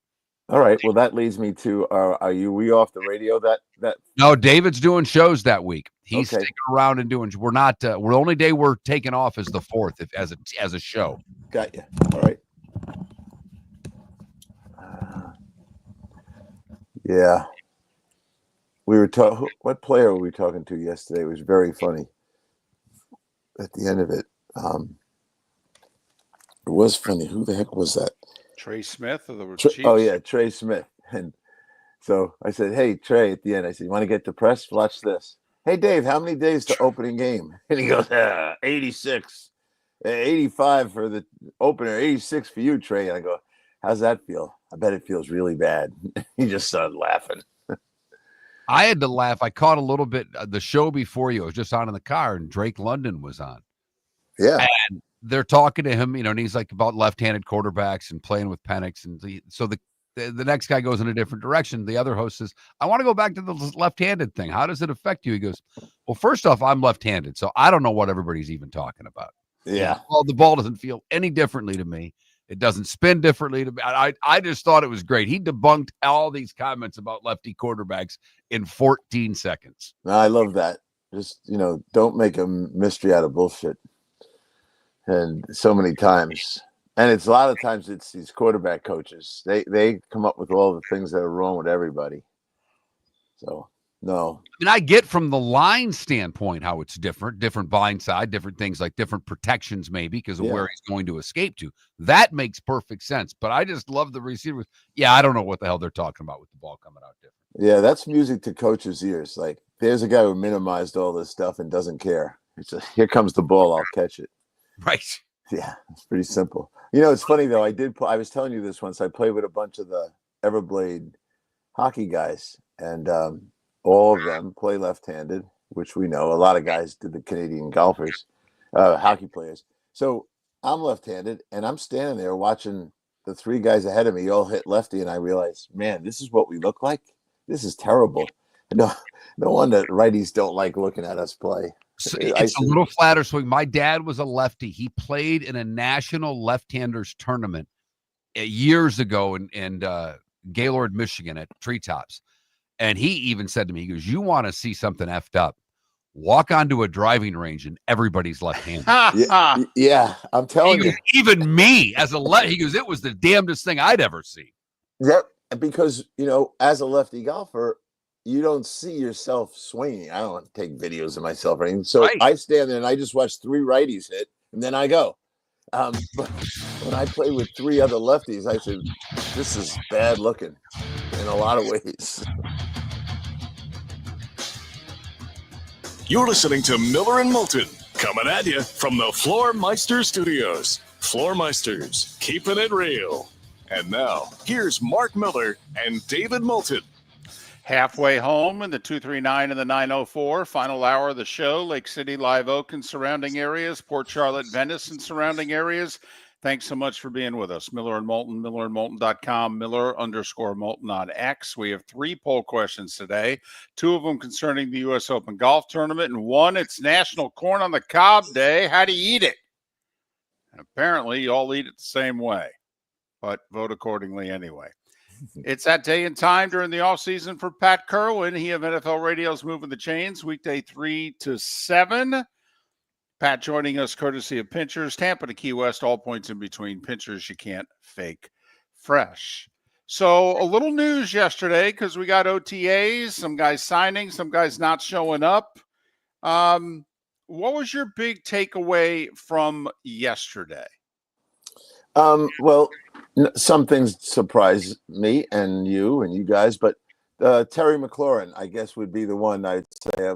He's got such a great image, such a great team guy, and these are finable misses now in a mandatory camp. So, him of all people, if you asked me to bet on Sunday who was going to not show up, he would not have been on my list. So that was the biggest surprise. And then what do you do with him? I think they have to have him, and then you have to start looking about where would he fit on. And this is what the whole deal is. The agent is trying to convince the club of where he relates contractually as it relates to other wide receivers, and the club's usually thinking a little bit lower than that. But I do think that he's going to fit in the 5 slot when you look at what Metcalf got and some of these other deals. But they're not going to want to franchise tag him. He's not the guy you threaten with a franchise tag. You get the deal done. And I think he'll work with those guys. They got a nice thing going on, and they absolutely know that their quarterback needs Terry McLaurin for the next 2 years while his development's still in progress. So they'll get it done. There's no doubt there that he has been a great safety valve for Jaden Daniels, and he's a terrific receiver. So that is something that they have to, I think, make happen sooner than later. What about Trey Hendrickson? We knew he wasn't going to show up. I mean, that was obvious. But these sides seem to be a long way apart. Like they're not talking long way apart. Do you think this is going to get resolved? Yeah, I do. And money's undefeated, at the end of the day. There's just not enough cases of players holding out and waiting 10 weeks. And for the few times players do it, it backfires on them quite often. The guy who spends the whole year out, like Le'Veon Bell, his career never got off the ground again. So he won't do it. He's pretty stubborn. But at the end of the day, the Bengals, by not getting the deal done in a timely fashion, let the $40 million Myles Garrett deal show up, and now I'm fairly confident that TJ is going to get an average of $40 million. The structure will be something we can investigate on this show. And then you got Crosby at 35, so he's going to make the case. He's as good as them. I think his landing spot is probably at 36, but I think the club is not going to budge off something like 32. I think they're going to get to 32. Maybe they already are, and they're not going to budge. And they're just not. And then they'll threaten him with the franchise tag. And that might be for the club a good thing, because he's getting to the age where if you had him for this year and 2 more years on tags, which I hate, but that might end his career, and he might have made all the money he's going to make. So all I keep hearing is that they threw out 28 a year and he rejected it. I don't know that they've budged off that, but they're going to have to, and they know it. Well, and I will say, in some cases, the tag is not much of a threat, like with James Cook, because, he's probably looking to get the Josh Jacobs money, 12 million or a little more. Well, if they tagged him, it'd be 13.5 to 14 million. So, while he'd like a multi-year deal, James Cook, in a way, he could be tagged twice and he'd be like, yeah, I'll take this 30 million and be fine with it. Okay. But in Hendrickson's case, Pat, right now, and it could go up drastically in a couple of years, but right now, the franchise tag for defensive ends is 23 million. I mean, if the Bengals look at him and say, listen, either sign this deal or we're going to tag you next year, he would leave a lot of money on the table not signing. He would. A couple of things you said we need to go over. Number one, the tags are fine if you stay healthy enough to be tagged twice. They are a series of 1-year deals, and you know this, but the listeners need to know there's no automatic that we're going to tag him. He could get hurt this year, blow out an Achilles, and they don't tag him next year, and now he's out of luck. He could get tagged 1 year and get an injury, and they wouldn't tag him the second year. So you're constantly and this is what Kirk Cousins won in Washington by getting tagged twice and getting his freedom. He played Russian roulette with his health, and he made it through. But you could easily get damaged. The next thing is that the cap, I think, is going to have a huge jump pretty quickly. The 40 million average for our friend in Cleveland, the 40 million average for TJ Watt, and even Crosby's 35 are going to change at some point shortly. The tag number for the defensive ends. It was kind of interesting The defensive end tag last year, I believe, was slightly less than the linebacker tag. And I think it's because of the outside backers. And so defensive ends were like at 20. Actually, it looked like it was the line tag looked like it was about $2 million more. And you know the old argument of what am I? Goes back to Suggs and him winning in arbitration that he wasn't a linebacker, he was a pass rusher. And that's when the end tag was more than the linebacker. But now you see where this thing fluctuates. But I do think you're going to see the tag go up. But at the end of the day, the Bengals get blamed for being cheap all the time, and they're not. They are stubborn, but ultimately they give in. Look at the contract the two receivers and the quarterback got. You know, Willie Anderson. This is what Paul Alexander always says to me, because I don't know why they get criticized. Willie Anderson was the highest paid tackle for like 2 years. So they've taken care of guys before. I just think that they got caught, and I said this to, I think, Mark maybe last week, but they got caught looking at 2023 contracts when they decided what the value was for Hendrickson.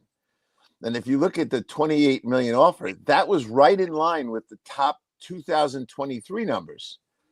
And while they were yawning, along came these big mega deals, 35, 40, and probably another 40, and Parsons hasn't even gone yet. So they're stuck in a place that, hey, too bad you got stuck. Now you got to pay more. How many times have you said it, David? If you wait, you always pay more. Every time. It's the Cowboys philosophy. Wait as long as we can and overpay all of our players. Yeah. TJ Watt, look, we discussed this yesterday, and David asked me a question that I would like to ask you, because I think we all believe that Pittsburgh's going to sign Watt. That's not really the question. The question that David asked is, should they? Should they continue to pay this huge sum of money to defensive players and bank on the same results? Is it worth the money to pay TJ Watt the $40 million that he's going to get? Well, my answer to that is no one's worth it. I'll start with that. But and that's the sentiment of a lot of regular people, blue collar workers, look at these numbers and think, what are we doing? They're playing football. We can get over that now because the market calls for these numbers. Now, why is he worth it? Because there is no quarterback face of the organization. After Ben left, the only guy that the public in Pittsburgh constantly relates to is TJ Watt. The offensive line, there's no one there. They didn't like Najee Harris. Happy Pickens is gone. Metcalf hasn't even played a game.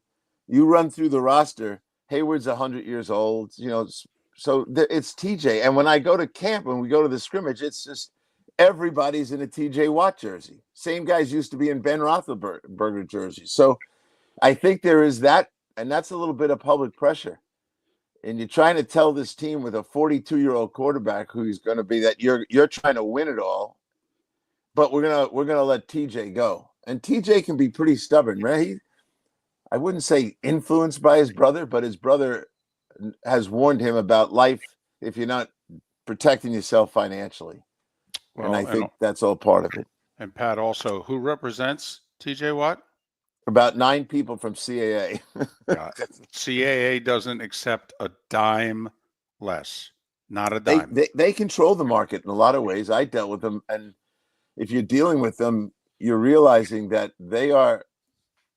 And, I've dealt with Steinberg when he was in his heyday, and Steinberg had all the quarterbacks. CAA is like the power broker. I don't understand why any quarterback isn't really entertaining doing business with them, because they have so much power and leverage. And ultimately, the contract negotiator at the club probably has 4 or 5 players on his roster that are represented by CAA. So you don't want to disturb your relationship, and you kind of get pushed into a power play, and they win. J.K. Robbins, excuse me. J.K. Robbins. A couple of Broncos fans in our Twitch chat room.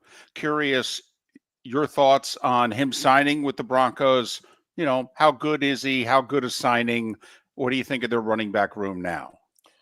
Well, it's fortifying the room for sure. The three of us have talked about Dobbs before. When healthy, there's the big when. It's kind of like the same as a Jair Alexander conversation. When healthy, Dobbins is a very good player. he has no history of being able to play 17 weekends. So that's part of it. Now I see that what was reported as 5 million may not be that at all. It might be 2 million, and everyone is interested in. We're getting to the point of no compensatory pick compensation, and how do you reduce the compensatory picks? Part of the equation is salary. So if his salary is down there too, that would change the ability for the Chargers to get a compensatory pick and all this other business. But as long as you have a stable of backs, and he's one of the backs, you got the rookie in there, you got a couple other guys, he's going to be fine. And he had one game last year where he had over 20 carries. We talked about this before. And he had 25 carries against Denver for 95 yards and a touchdown. But ironically, the next time they played, he was unavailable for health reasons. So you see the two sides of that guy. As long as he's in a rotation, you'll get 10 to 12 carries a game out of him. And you'll be happy to have him. And an occasional week where he has to go because the other guys are wounded, he can do that. He's Pat Kirwan, NFL Radio, weekdays 3 to 7. The show is called Moving the Chains. His weekly appearance is brought to us courtesy of Pinchers, Pat, and all our guests joining us on the American Paint Supplies Hotline, your one-stop shop for all your coating needs. Our remaining moments with Pat Kirwan coming up on the other side. Derek Schultz will join us in 25 minutes from Indianapolis. Game 3 of the NBA Finals is later tonight. Remember that, folks? That's basketball. For over 50 years, the Nolan family has been dedicated to protecting local families. Nolan Family Insurance is a second-generation independent agency that specializes in home, flood, auto, and boat insurance. They take the time needed to explain your coverage options and answer your questions so you can make an informed decision that's right for you. If you're looking for an agency that treats you like family, call 941-639-1122 or go to NolanAgency.com. That's 941-639-1122. or NolanAgency.com. Whether you're chasing peak performance, reigniting intimacy, or simply want to feel your best, Game Day Men's Health creates customized game plans to optimize your health. Call 239-427-3441 for our Bonita Springs and Naples location to set up your free testosterone test and consultation. Mention Miller Moulton Radio Show for 10% off your service. Find your maximum self with Game Day Men's Health, Bonita Springs and Naples, Florida. Call 239-427-3441 today. American Paint Supplies, for nearly 30 years, is your one-stop shop for all your coating needs. If you are a designer, a contractor, a professional painter, or a weekend warrior, American Paint Supplies is the place where experts go to get expert solutions. At 6100 Shirley Street in Naples off of Pine Ridge, American Paint Supplies delivers the best solutions with the best products with the best support. Meet Gene and his team today at American Paint Supplies. Call 239-566-2700. That's 566-2700 or online at AmericanPaintSupplies.net. Summer approaching, time to take care of your own house. So stop into the Floor Meisters and see their huge in-stock selection of carpet. The Floor Meisters has 100 rolls to choose from, starting at $2.99 a square foot for carpet, pad, and installation. Come in and ask for Dave and have him show you the Dream Weaver Select. Many styles and colors to choose from to fit everyone's taste. Floor Meisters, 6281 Naples Boulevard in Naples, right next to Costco, or go to the web, floormeisters.com. This is Miller and Moulton.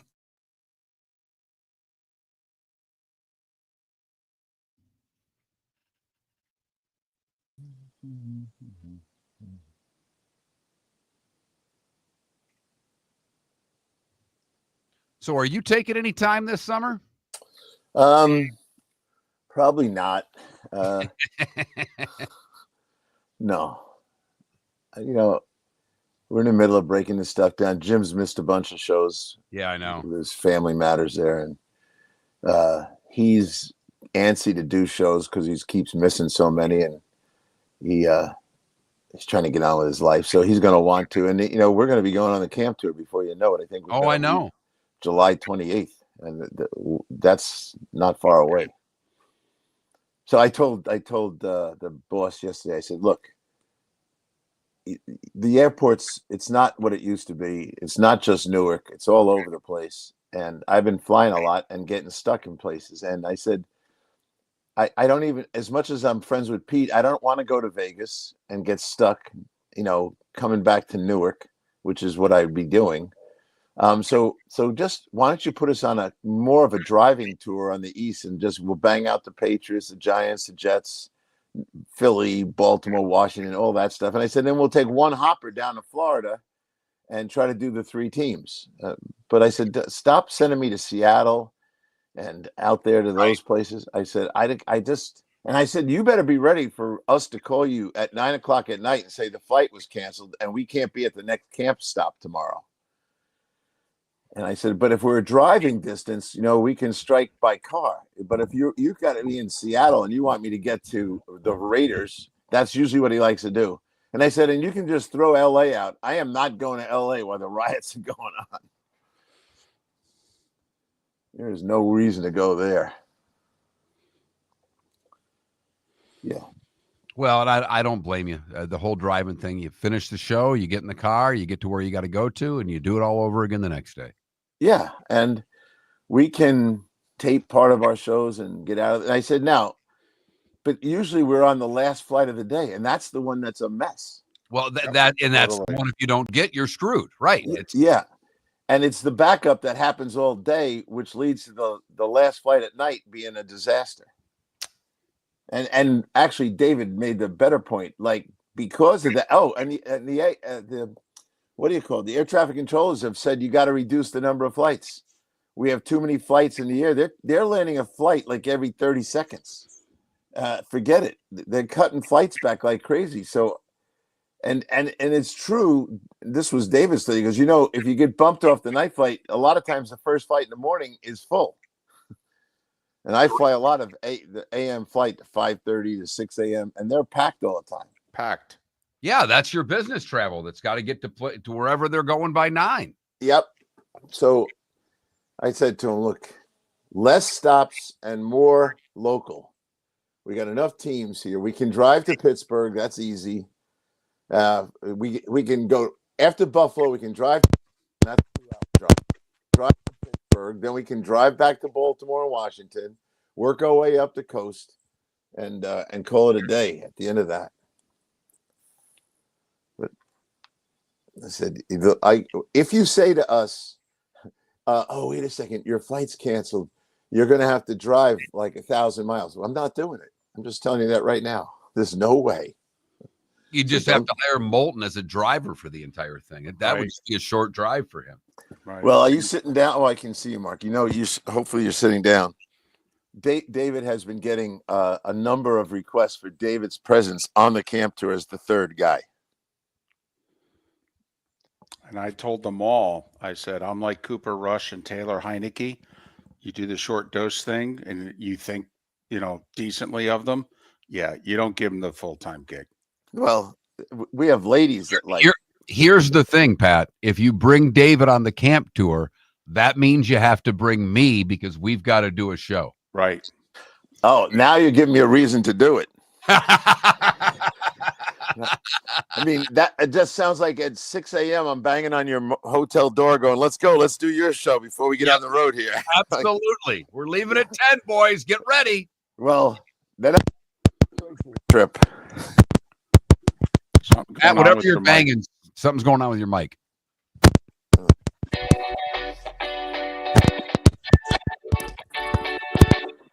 You're listening to Miller and Moulton. And now, here's Mark Miller and David Moulton. 21 minutes after the hour, remaining moments with Pat Kirwan. Derek Schultz will join us from Indianapolis. We'll look ahead to Game 3 of the NBA Finals coming up in a little more than 15 minutes' time. Seth Everett at the top of the bonus hour here on Miller and Moulton. Pat, of course, his appearances on Miller and Moulton brought to us courtesy of Pinchers, Tampa to Key West, all points in between. Pinchers where you can't fake fresh. All right. Is there a team? And for those that don't know, Pat and his co-host Jim Miller, they grade every team's position groups, including the depth, and they give it numbers, and you add up the point totals, and then that's whether or not your group is really good, average, etc. So far, in the position groups that you've gone through, is there a team that has surprised you? Well, haven't surprised me in the sense that, oh, I didn't know they were good. They've surprised me that they're dominating. We're going to wrap up all the offensive positions in the next couple days here. The offensive lines left. But the Baltimore Ravens, no surprise, but they've been in the top 5 in every offensive position group. They're the only team to do it. I don't recall ever having a team dominate at all. And they're not going to be bad in defense. We'll see how they hold up. But top 5, and I'm basically in the top 3 in a couple of them on every offensive position group. So they've done a great job because you can't get into the top 5 if you don't have any depth. It's not like they've got a front runner and nothing behind it. Your grade will fall apart. That's how the grading system works. So, yeah, they're the top 5 in everything, which is kind of phenomenal.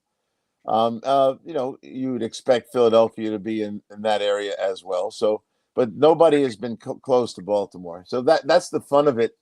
But really what's interesting to me is I have 40 guys left on my emergency list, which is just my old exercise of getting ready to go on vacation. Why do you have to get ready to go on vacation? Because while you're gone, someone's going to have a jet ski accident. Someone's going to get a DWI. Someone's going to rob a bank, whatever. And the owner's going to call you and say, the head coach just told me he needs an offensive guard. And I better have talked to a lot of agents before I get on that vacation bus like Mark's gonna and you're gonna, and I wish I did. And you're going to have to get a relationship already built. And that's what I've done. I got my 40 names. It's scattered through all the positions. We get a call or I got a call, and I'm just assuming someone's going to get a call in real life. And Jim and I are going to have to react to that with, well, what should they do? That's what callers call and say. What should we do? And there's a couple positions that are really healthy where in the group of 40 names, cornerback, for example, now that Alexander's in the list, Bradbury, Fuller, Rasul Douglas, Stephon Gilmore, Mike Hilton, C.J. Henderson. There's plenty of them. That some others are not very good. The defensive tackle list. Now there's names, but they didn't make my top 40. So I used to like to sit with the head coach before we all split up. There's 2 things going to go on now. They're going to sit with the head coach and go over everyone you saw in mandatory camp, and he's going to say, we're short. We need an inside linebacker. This was a terrible group. The rookies aren't ready. Whatever. So I got to sit there and go, okay, here are the guys. Pratt's out there. I'd be all over that guy. Juwan Bentley's out there. Devondre Campbell, if he decides not to walk off the field. Kaiser White. Shaq Thompson just got signed. So some of the names are being chipped away at now. But you better know all that stuff before you head out the door, because coaches want to go on vacation too. But we know what happens when you send 90 guys home for 2 weeks. Not good. All right, Pat, I've been waiting to ask you this question. I hope it's a good one and not a dumb one. But the Colts, with Jim Irsay passing, they've now established how his 3 daughters are going to be put in the organization. And it's Carly Irsay Gordon who is going to have the votes. She's going to be recognized as the principal owner. She's the one voting at governors' meetings, etc. Will she be the sole decision maker at owner, however? When they have to make a decision on a GM or a coach, are the other 2 sisters coming in? And is it going to be, 2 votes to 1, or is she running the whole show? And is that typical of teams when there is division or splits among owners, if you will? Yeah, well, we've seen the ugly parts of that that happened down at the Saints, the wife and the kids, and we saw it in Denver. But I think she will be the controller, and she will make the final decision. And that doesn't mean – I don't know her personally, but if she cares about her sisters and their opinion, she'll think twice if it's 2-1 against her. But I think she's still going to make the decision. I will give a compliment to the Colt family, the Irsays, because look how quickly and smoothly this transition was. It's like Jim knew this was happening, and he had it all set up, which the league's kind of insisting now. But we've seen – the cities I mentioned where this thing goes on for years. There's lawsuits. It's chaotic, to say the least. There's a lot of negativity, but this looks like it's going to be smooth, and everyone knew the role they were going to play. And isn't Carly the one that wears the headphones? Yes. Woo! Oh, boy. Unplug that. You know how sometimes my reception's bad with you guys? Sometimes I Right. think you don't like my answer, so you start fuzzing it up on here. So No, as long as you get out on time, we don't care what you say, just as long as you know we have hard breaks on this show. You're aware of that. well, let me say something about that. I think it's more important to get off than to come on. Like coming on is like you hope I come on, but you definitely want me out on time, which is I always feel the sense of urgency is more at the end, not the beginning. Only because we have no flexibility. Like you can be late to the segment, that's fine. That's my point. Right. But 14 after, 31 after, 54 after, we got to go. That's just how it works, unfortunately. Anthony Richardson, is it over? I mean, like he's not going to be ready for the start of camp. They could also be kind of lying as to the extent of this injury. This could be very serious. But at the very beginning, Pat, he's not going to be ready for the start of training camp. Well, then it's difficult to imagine that he then is going to be the starter. And if he's not the starter heading into year 3, I mean, barring Jones getting hurt and Richardson coming in, I mean, this is over, isn't it? Well, it sure looked like it's heading that direction, and that should not be a surprise to anyone. He has not played well. He wasn't a guy. I would not have drafted him, not because he's an athlete and all that business. He's just too raw for the NFL game. He doesn't know what he doesn't know. And it's unfortunate he was put in this position. If he was drafted in a later round, like Moulton, maybe we all wouldn't care how long it takes to get him right. But when you get drafted at the top of the first round, where he was, you're expected to play, and you're expected to play well, and he hasn't done that because he doesn't know what he knows. Now, to your point about, first off, I can say this without even investigating it. The size of the playbook with Daniel Jones on the field is 2 to 3 times the size of the one Anthony can run. And when you play in this league, you have to have answers for a lot of things. And Jones will have more answers than Anthony has. Anthony is going to still try to win with natural running skills, and they're finding out that that's not, you can't just be that guy. So, yeah, and okay, David, I don't think he was going to be ready if he was healthy, and I'll tell you why. They were splitting the reps. That guy needs every rep, and he still might not be ready. But if you're splitting reps, he has no chance of being ready. Yeah, I think that splitting reps was their way of pushing Daniel Jones right to the starter's job. I mean, yeah, I agree. Pat, we get lucky once in a while. All 3 of us were all over this before the draft. We wanted nothing to do with Anthony Richardson. It turns out between injury, and that was a lot of the reason that it's just not going to work for this young man. To me, he's no criticism, but he's a classic example of why you shouldn't go to pro days. You know how good that guy looked in shorts running around with no pass rush? It was ridiculous.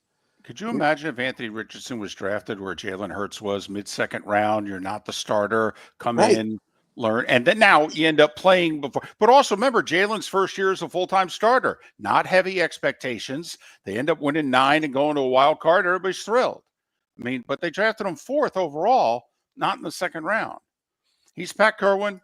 You can listen to him weekdays 3 to 7 on NFL Radio. Pat joining us courtesy from Pinchers on the American Paint Supplies hotline. Derek Schultz from Indianapolis to talk Pacers next. Southwest Florida's scorching heat is on its way. Stay cool with Air Advantage. As a proud Rheem Pro partner, Air Advantage delivers top-notch air conditioning solutions to keep you cool and comfortable. Right now, enjoy 18 months, no interest, no payments on qualifying systems. Call 433-4635 today for expert installation and unbeatable comfort all summer long. Online at myairadvantage.com. Air Advantage. Call today, 433-4635. American Paint Supplies, for nearly 30 years, is your one-stop shop for all your coating needs. If you are a designer, a contractor, a professional painter, or a weekend warrior, American Paint Supplies is the place where experts go to get expert solutions. At 6100 Shirley Street in Naples off of Pine Ridge, American Paint Supplies delivers the best solutions with the best products with the best support. Meet Gene and his team today at American Paint Supplies. Call 239-566-2700. That's 566-2700 or online at AmericanPaintSupplies.net. Summer approaching, time to take care of your own house. So stop into the Floor Meisters and see their huge in-stock selection of carpet. The Floor Meisters has 100 rolls to choose from, starting at $2.99 a square foot for carpet, pad, and installation. Come in and ask for Dave and have him show you the Dream Weaver Select. Many styles and colors to choose from to fit everyone's taste. Floor Meisters, 6281 Naples Boulevard in Naples, right next to Costco, or go to the web, floormeisters.com. Mark Miller for Sleep Treatment Direct. They are helping me with sleep apnea. And by helping me, I mean curing me. No more CPAP machine, no more snoring, no more tossing, no more waking up exhausted. Their expert team got me the right treatment, fast and hassle-free. If you want to feel energized and get rid of your snoring, call Sleep Treatment Direct today. 444-1741. That's 239-444-1741. Sleep Treatment Direct. Sleep safe and This sound. is Miller and Moulton.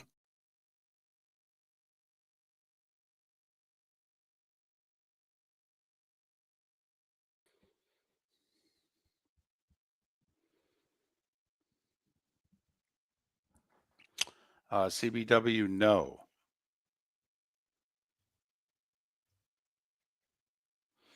CBW, no.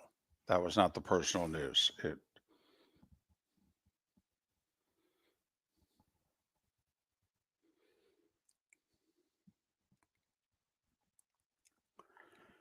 Yeah, Ambient, it's why I actually think that guy can coach.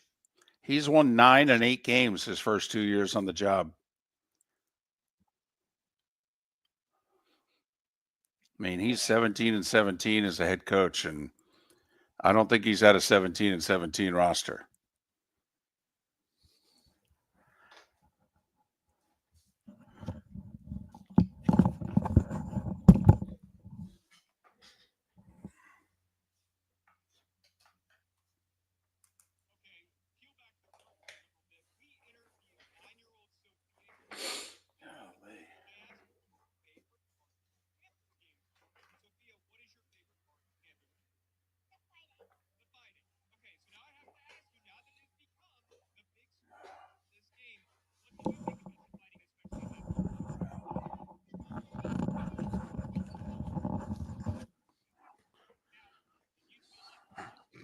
I really like how they punched each other a lot.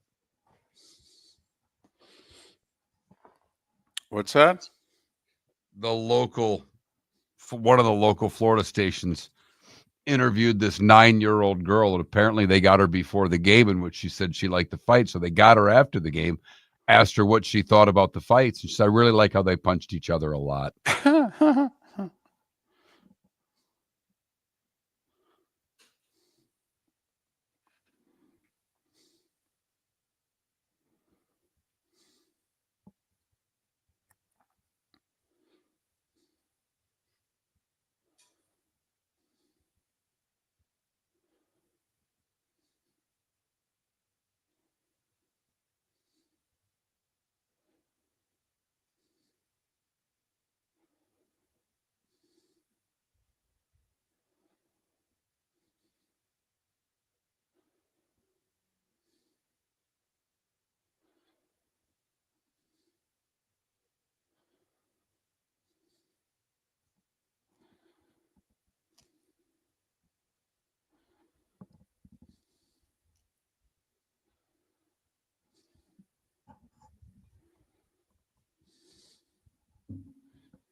I don't know, RCB.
Derek is on.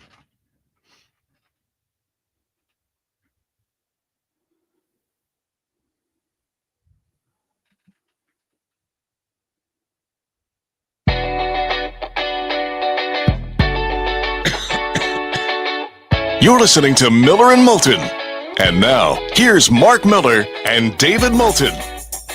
22 minutes till the top of the hour. Seth Everett actually joins us at the top of the hour. Normally he joins us at this time, but we needed to talk with Derek Schultz again from the ISC Sports Network, live in Indianapolis. You're at the center of the sports world right now. Game 3 NBA Finals tonight. It's been 25 years since they've hosted one of these.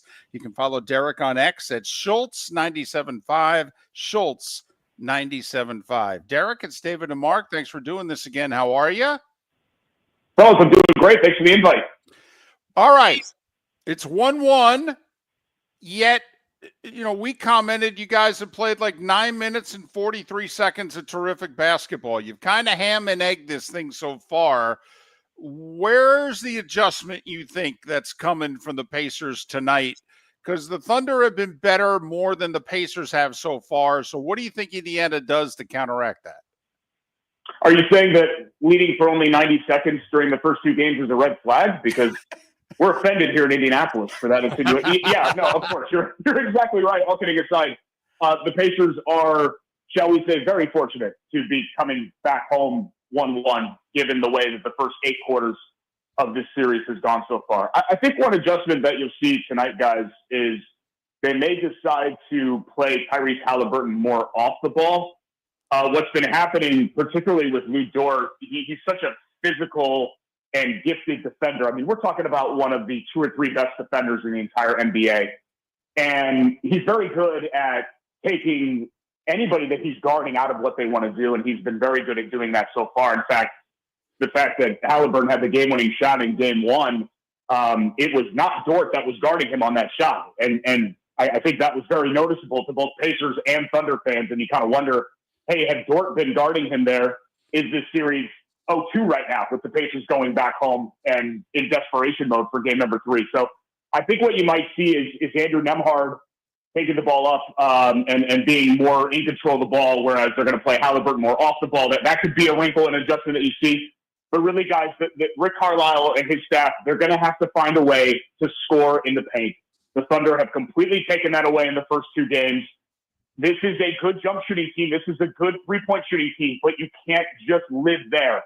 The Pacers have to be able to score inside on the interior. Miles Turner, Obi Toppin, Halliburton getting to the lane, Nembhard getting to the lane, etc.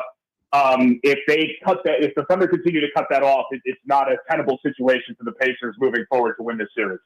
And you hit the nail on the head. That's really where I wanted to go, because Halliburton in Game 2, in both games, didn't get off to a great start and was basically forced to chuck up some threes. How do they get him going downhill towards the basket? Because everything you talked about, to me, relies on Halliburton going downhill, kicking it out for threes, maybe scoring some points in the lane, loosening things up in the defense. You've already mentioned how good OKC's defense is. So what do they do to get Halliburton going downhill? Yeah, it's a great question, because I think what you've seen in the first 2 games is that, you know, a lot of people say, well, he needs to be more aggressive. Yeah, I don't disagree with that, but it's really not that simple, because you can be over-aggressive to the point that it's harmful to your team. You know, and going back and watching games 1 and 2, guys, a lot of times Halliburton tried to get in the lane or tried to initiate offense and was just unable to do so because Dort or the Thunder defense took it away. So he was making the right play and throwing to the open man or making the right decision. So when you see 3 or 4 shot attempts through the first 3 quarters, obviously it needs to be more than that. But it's not necessarily because Halliburton is shrinking from the moment. It's just because, you know, he's doing the Pacers. The crux of the problem in the series is that the Pacers are allowing the Thunder to dictate terms. Whereas in the first 3 series against New York and against Cleveland and against Milwaukee, the Pacers dictated everything. They dictated pace, they dictated offense, they dictated defense. And they haven't been able to do any of those things so far in this series. So how you get, you know, Halliburton, yes, does he need to be more aggressive? Does he need to look for a shot more? Sure. But I think they have to find ways to, either by screening or playing him off the ball, to get more paint looks, not only for Halliburton, but also for his teammates, to allow him not only to score, but to facilitate more properly as well. Derek Schultz joining us from Indianapolis, part of the ISC Sports Network. Follow Derek on X at Schultz975, Schultz975. Do you have a theory? Does Rick Carlisle have a theory as to why it is that the Pacers are not doing the dictating that you're right, that you guys have done for the last 6 weeks? It obviously is something Oklahoma City is doing or able to do. What is the big difference that you've noticed between the Thunder and the Bucks, Cavs, and Knicks? I think the fact that their strengths align, and the fact that, if we're being honest here, guys, I know I'm sitting here in Indianapolis, everything that the Pacers do really well, the Thunder do better. They won 18 more games this year. Their defensive metrics are off the charts. They're so good defensively, guys, that we forget how good they are offensively. I mean, this is a really good – if you're just talking 21st century, this is probably, on paper, one of the 4 or 5 best teams that we've seen in the last 25 years. And so I just think that that's really the big problem that the Pacers are running into here. You know, outside of Cleveland, I think Cleveland's strengths kind of align with the Pacers. That was a very deep team, even though it didn't show up in that series. You know, the Thunder are deep, the Pacers are deep, right? The Thunder can throw 9-10 guys out there that can really frustrate you, and the Pacers can kind of do the same thing. But they're so well-rounded, whereas the Pacers obviously lean heavily offense. They're okay defense. They've gotten a lot better defensively, but this is not a top-level NBA defense by any stretch of the imagination, whereas the Thunder are. I just think the frustration for Rick Carlisle and his staff has to be, look, how do we accentuate our strengths knowing that we're going strength versus strength here, and the Thunder are a lot stronger at what we do best. You know, we've mentioned Halliburton a few times not scoring, but Siakam hasn't been able to get over 20 in either game in the finals as well. I mean, he was the Eastern Conference Final MVP. He's got to get the ball. I mean, that's another guy in the paint that's got to be able to deliver tonight, doesn't he? Yeah, absolutely. And I think that goes back to kind of what we talked about with the paint touches, because as good as Siakam is as a perimeter player as well, I mean, he can knock down threes. He's a gifted scorer. He can score from just about anywhere on the floor. He likes to be able to make hay on the interior, and he really ate the Knicks alive. I mean, there's a reason why he was the conference finals MVP. They had no answer for him. He had over 30 points in 3 of those 6 games.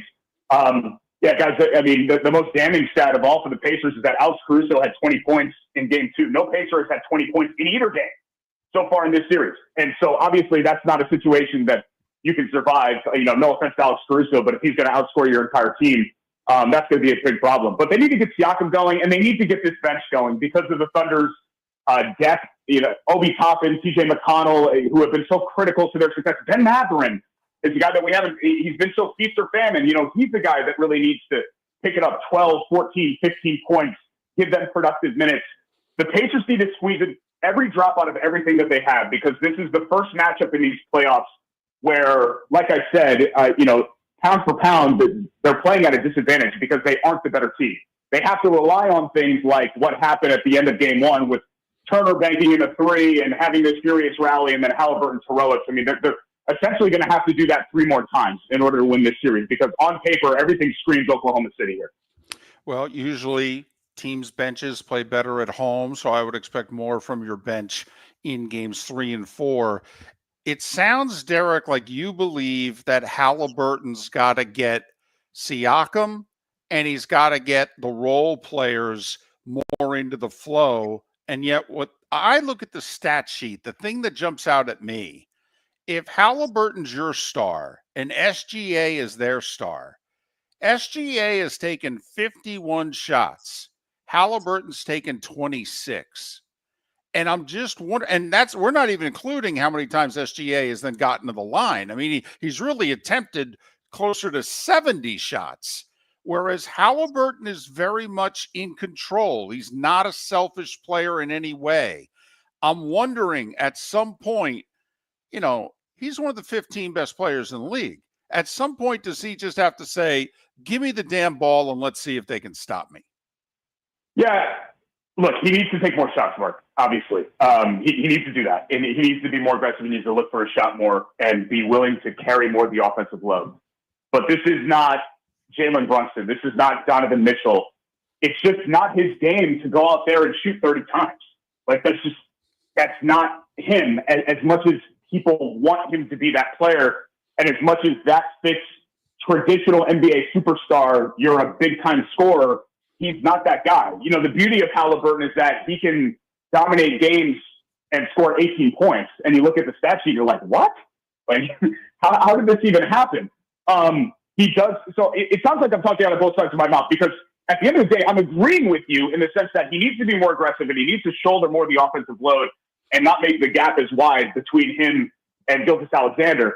But I don't think he needs to get too much far away from who he is, because that's when the Pacers are at their best. This is a sum of their parts team. Yes, he's a top 12, 15 player, wherever you want to rank him. Tyrese Halliburton's having a coming out party. He's a star in the NBA, right?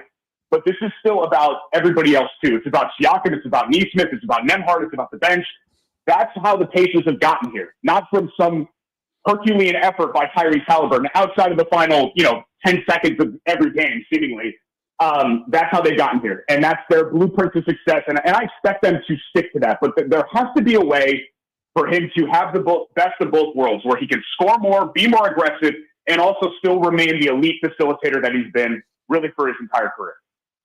Switching gears, I am curious what the vibe is in Indianapolis. Obviously, the passing of Jim Irsay. Now the organization's been handed down to his 3 daughters, with the one clearly in charge. How much differently do you think the Colts will be run going forward? Yeah, it's interesting, because really it's a hard question to answer, because we just don't know. They said that they are going to be potentially a little bit more hands-off than Jim Irsay was. Not that Irsay did meddle at times, but for the most part, he let the people that he chose run the organization. And that's really when the Colts were at their best, right? Tony Dungy and Bill Cohen are a great example. Jim Irsay stepped completely out of the picture for most of those years and just let his Hall of Fame coach and his Hall of Fame general manager and his Hall of Fame quarterback run things. And I think the daughters who have been around football their whole life will feel the same way and try to implement a lot of those things while also implementing their own wrinkles. Colts are in an interesting spot here, guys. They've won 1 playoff game in 10 years. They haven't won the division, the NFL's worst division, in 10 years. And while they've been okay, they haven't been bad. They haven't been any good. They've just kind of been there. And with this Pacers surge, I think there's even more pressure on the Colts to actually take this thing out of neutral and get the thing rolling forward. And it's just tough right now, because they have a quarterback in Anthony Richardson that might have a shoulder thing again. And the jury's out on him. They've got Daniel Jones on a 1-year deal. They've got a hot seat general manager that is probably already past his sell-by date in Chris Ballard. It's a very difficult position right now for the Colts. I'm absolutely fascinated to see what the fall brings for the Colts. But this is the first time in 20 years, probably the early 2000s, that you could question their standing as the number one entity in this town. People are really excited about the Pacers and really into that right now. And there's a lot of malaise with the Colts' run of mediocrity, which has lasted the last decade. And Caitlin Clark should be healthy by the weekend. So there's that as well. Derek, we appreciate you making time for us, because we know how busy your schedule is. Good luck to you, ISC, the Pacers. And hey, this sucker goes 6 or 7. Maybe we can catch up again. Absolutely. Anytime. Happy to do it, guys. Derek Schultz, ISC Sports Network out of Indianapolis. Follow him on X at Schultz975, Schultz975. I appreciate that Derek is giving Oklahoma City their just due. And I think part of it is that he is in Indianapolis and he knows they're playing a better team. But the points that he made about historically how good this Oklahoma City team is, people just aren't hearing nationally. They don't either want to talk about it or they don't want to hear it. And this is a team that wasn't talked about a lot during the season, except for by Charles Barkley. And now here they are in the final, and everybody's wanting to know, well, how did this happen? Well, they won 68 damn games. They're really good. Really good. And not only that, they've got like 11 first-round picks over the next 7 years. I mean, they can afford, if anybody cares, they can play hardball, because they'll keep drafting really good players, and outside of SGA and maybe one other guy, they'll just say to all the rest, listen, you ain't getting paid here. Okay, this is the contract offer. You don't like it, I'll trade you somewhere else. And by the way, look at our trades. They've worked out pretty well for us. So they're going to be good for the rest of the decade. Period. End of sentence. Yeah, they are the San Antonio Spurs. They are, absolutely. That's who they are. Yeah. This is a 10, 12, 15-year thing here. Because the Spurs was really the very late 90s. Okay, you could go mid-90s with Robinson, but, they had a couple down years. But the Spurs had a 17 to 20-year run. And I sense this could be at least an 8 to 10-year thing if guys stay healthy and they don't screw it up. Yeah, SGA should get better, not worse. He's still a pretty young guy. I mean, and like you mentioned, with the draft picks they have, hey, I hope the Pacers give him a series. I predicted it in 5, but let's hope the Pacers can get one of these 2 games at home and make it a series. Seth Everett is on deck for the bonus hour. That's next. American Paint Supplies, for nearly 30 years, is your one-stop shop for all your coating needs. If you are a designer, a contractor, a professional painter, or a weekend warrior, American Paint Supplies is the place where experts go to get expert solutions. At 6100 Shirley Street in Naples off of Pine Ridge, American Paint Supplies delivers the best solutions with the best products with the best support. Meet Gene and his team today at American Paint Supplies. Call 239-566-2700. That's 566-2700 or online at AmericanPaintSupplies.net. Wine glasses never fall over until you get a brand new rug. Oh, no! Ketchup bottles act normal till you're wearing a new shirt. Oh, you kidding me? And rocks slide peacefully on the road till the day you get a brand new windshield. Then they fly up off the road and attack without mercy. That's why new windshields from Glass Doctor come with our windshield protection plan. Unlimited repairs and 1 replacement for 12 months. Don't just fix it, protect it. Glass Doctor. A neighborly company. Mark Miller for Molly Maid. I've been a customer for over a year and cannot say enough good things about their service and communication. If you're a business owner, you can trust Molly Maid to do an exceptional job. Their expert team delivers tailored cleaning for whatever your needs, ensuring a pristine environment for clients and staff. Visit mollymaid.com/FT-Myers or call 239-418-0052. Molly Maid makes my home shine, and it will make your home or business shine too. With summer approaching, time to take care of your own house. So stop into the Floor Meisters and see their huge in-stock selection of carpet. The Floor Meisters has 100 rolls to choose from, starting at $2.99 a square foot for carpet, pad, and installation. Come in and ask for Dave and have him show you the Dream Weaver Select. Many styles and colors to choose from to fit everyone's taste. Floor Meisters, 6281 Naples Boulevard in Naples, right next to Costco, or go to the web, floormeisters.com. Whether you're chasing peak performance, reigniting intimacy, or simply want to feel your best, Game Day Men's Health creates customized game plans to optimize your health. Call 239-427-3441 for our Bonita Springs and Naples location to set up your free testosterone test and consultation. Mention Miller Moulton Radio Show for 10% off your service. Find your maximum self with Game Day Men's Health, Bonita Springs and Naples, Florida. Call 239-427-3441 today. Miller and Moulton are very grateful to you, the listeners, for making us one of the highest rated shows for men, because the working man is one of the toughest demos to reach, and we do. Great sponsors like Floor Meisters, American Paint Supplies, Glass Doctor, Sleep Treatment Direct, Game Day Men's Health, and Molly Maid recognize that, and we thank them. And if you own a business and working men are your clientele, the most cost-effective way to reach them is through us. Text Miller and Moulton at 21,000 or directly via X at that Mark Miller or the David. This is Miller and Moulton.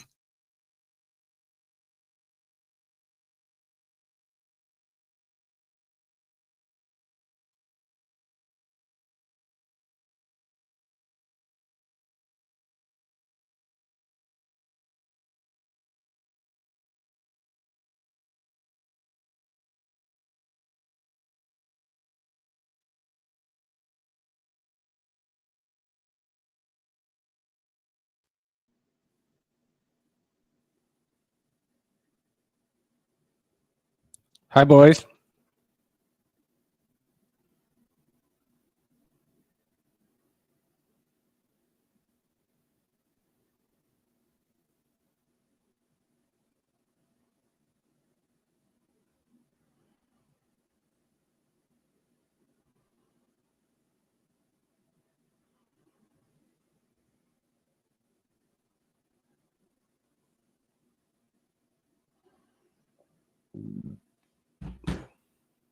They're not talking to me.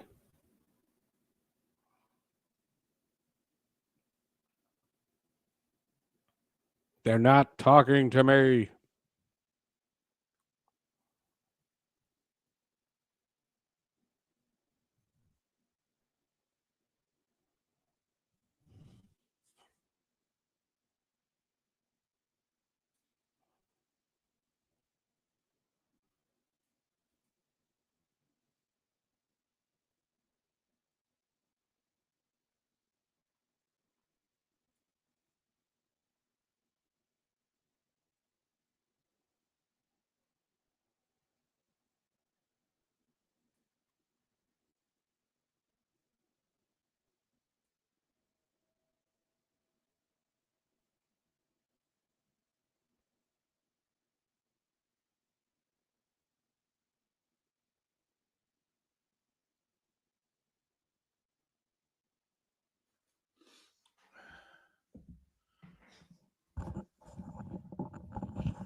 Hey, buddy. Hey, man. So it is one of the dumbest reasons why I couldn't do this morning. I thought you had to help out with your kids in some way, shape, or form. Yes, but let me tell you the story. It's funny. My daughter had a headache. That's all. Why would I miss an appearance because of a headache? She did not like the size of my Advil. Oh,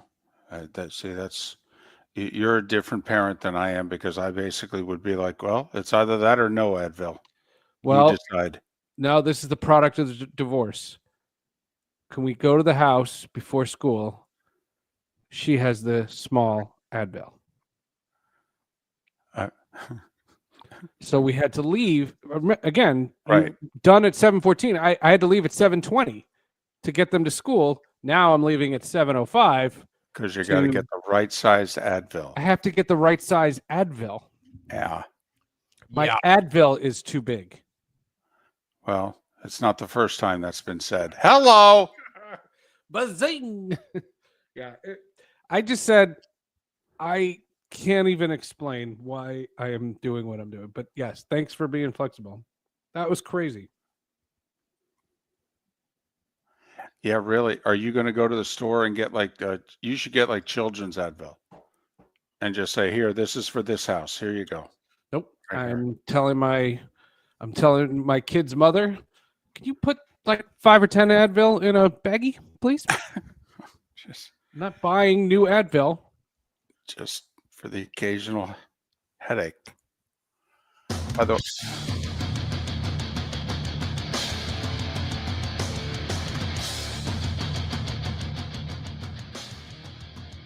you're listening to Miller and Moulton, coming at you from the Floor Meister Studios. Floor Meisters, keeping it real. And now, here's Mark Miller and David Moulton. it is the bonus hour on this hump day. Thanks so much for being with us. Miller and Moulton, millerandmoulton.com, Miller_Moulton on X. Seth Everett joining us a little later than he normally does. He made way so that we could fit in Derek Schultz to talk a little NBA Finals live from Indianapolis last segment. Seth, you know the two great podcasts, Sports with Friends, Hall of Justice. Follow him on X at Seth_Everett. Seth_Everett. Seth, it is National Corn on the Cob Day. Mm-hmm. How do you eat your corn on the cob? The choices are, typewriter, rows, or circles. I don't really do circles, but I'd lean more closer to circles than typewriter. My grandfather used to do typewriter, and we always used to think he was insane. Why did you think he was insane? Because I've never seen a human being do that. I'd never seen a person do that. And I remember being a kid, and we all used to sit around, all the grandkids, like my cousins and I, we used to sit around him and watch him eat it. And it was weird. Because 3 of 4 of our audience go with the typewriter method. I used to, and now I go with the circle method because you get more kernels. Yeah, this weekend they had a pool party here at my building, and they had barbecued corn. Oh, my God. It's delicious. Oh, my God. I forgot that. And now I'm getting some, and I'm going to make some myself. There you go. There you go. A little corn talk with Seth Everett. Yes. So we've talked about all these different streaming services and ESPN starting their own, direct to consumer. TNT's breaking, or Warner Brothers is breaking off the Turner Sports. Is this all just a cash grab to get us to buy more streaming services? No. If anything, from what I was able to ascertain from what I read yesterday, sports is going to be on the new branded HBO Max. So if you're a cord cutter, I think it's going to be get HBO Max, not a Hulu Live or a YouTube TV. Like, I think that's where this is going. I think what they want to do is not have to continue to populate these linear networks. You can see the philosophy is very different. Like, for example, the new owners of the CW, they're like, long live linear. Like, let's go as long as we can. Fox is doing that as well. But it seems to me that Warner Brothers is very interested in, like, why do I have to show Friends reruns at 3 a.m? Like, that model is it worth the distribution rights, and they're not getting the return on the investment. All right. So TNT. Yeah. Right now they're losing the NBA, but they're gaining more college football. They're going to buy a national semifinal off of ESPN. They've got the hockey. French Open was fantastic. Their coverage of the French Open was outstanding. There's no doubt about it. But there are people that believe that with this split coming, that essentially their sports division is going to have to pay the bills on their own. Well, they ain't going to be able to do that. So is this just a reprieve for a few years, and then all this stuff is going to end up on HBO Max? Or is the fear in the industry, this sounds all good right now, but by the end of the decade, TNT Sports is going to be gone? That's possible. The only thing that I would say, the French Open brought up a couple of things. Number one, if you compare Inside the NBA to ESPN's show, and if you compare their French Open coverage to ESPN's coverage of the other three majors, right, TNT sent them their lunch. I mean, hockey as well, by the way. I'm sorry. I know you're a Sean McDonough guy, but they're kicking ESPN's butt with hockey pregame, and they've got a deeper play-by-play bench than ESPN does as well. Correct. To do hockey. Correct. And I'm a huge Liam McHugh fan. He's an old buddy of mine. I'm a massive. I think Paul Bissonnette is fascinating. Don't be surprised if Paul Bissonnette shows up on Sports with Friends at some point this summer. That'd be awesome. That would be amazing. I find the guy fascinating.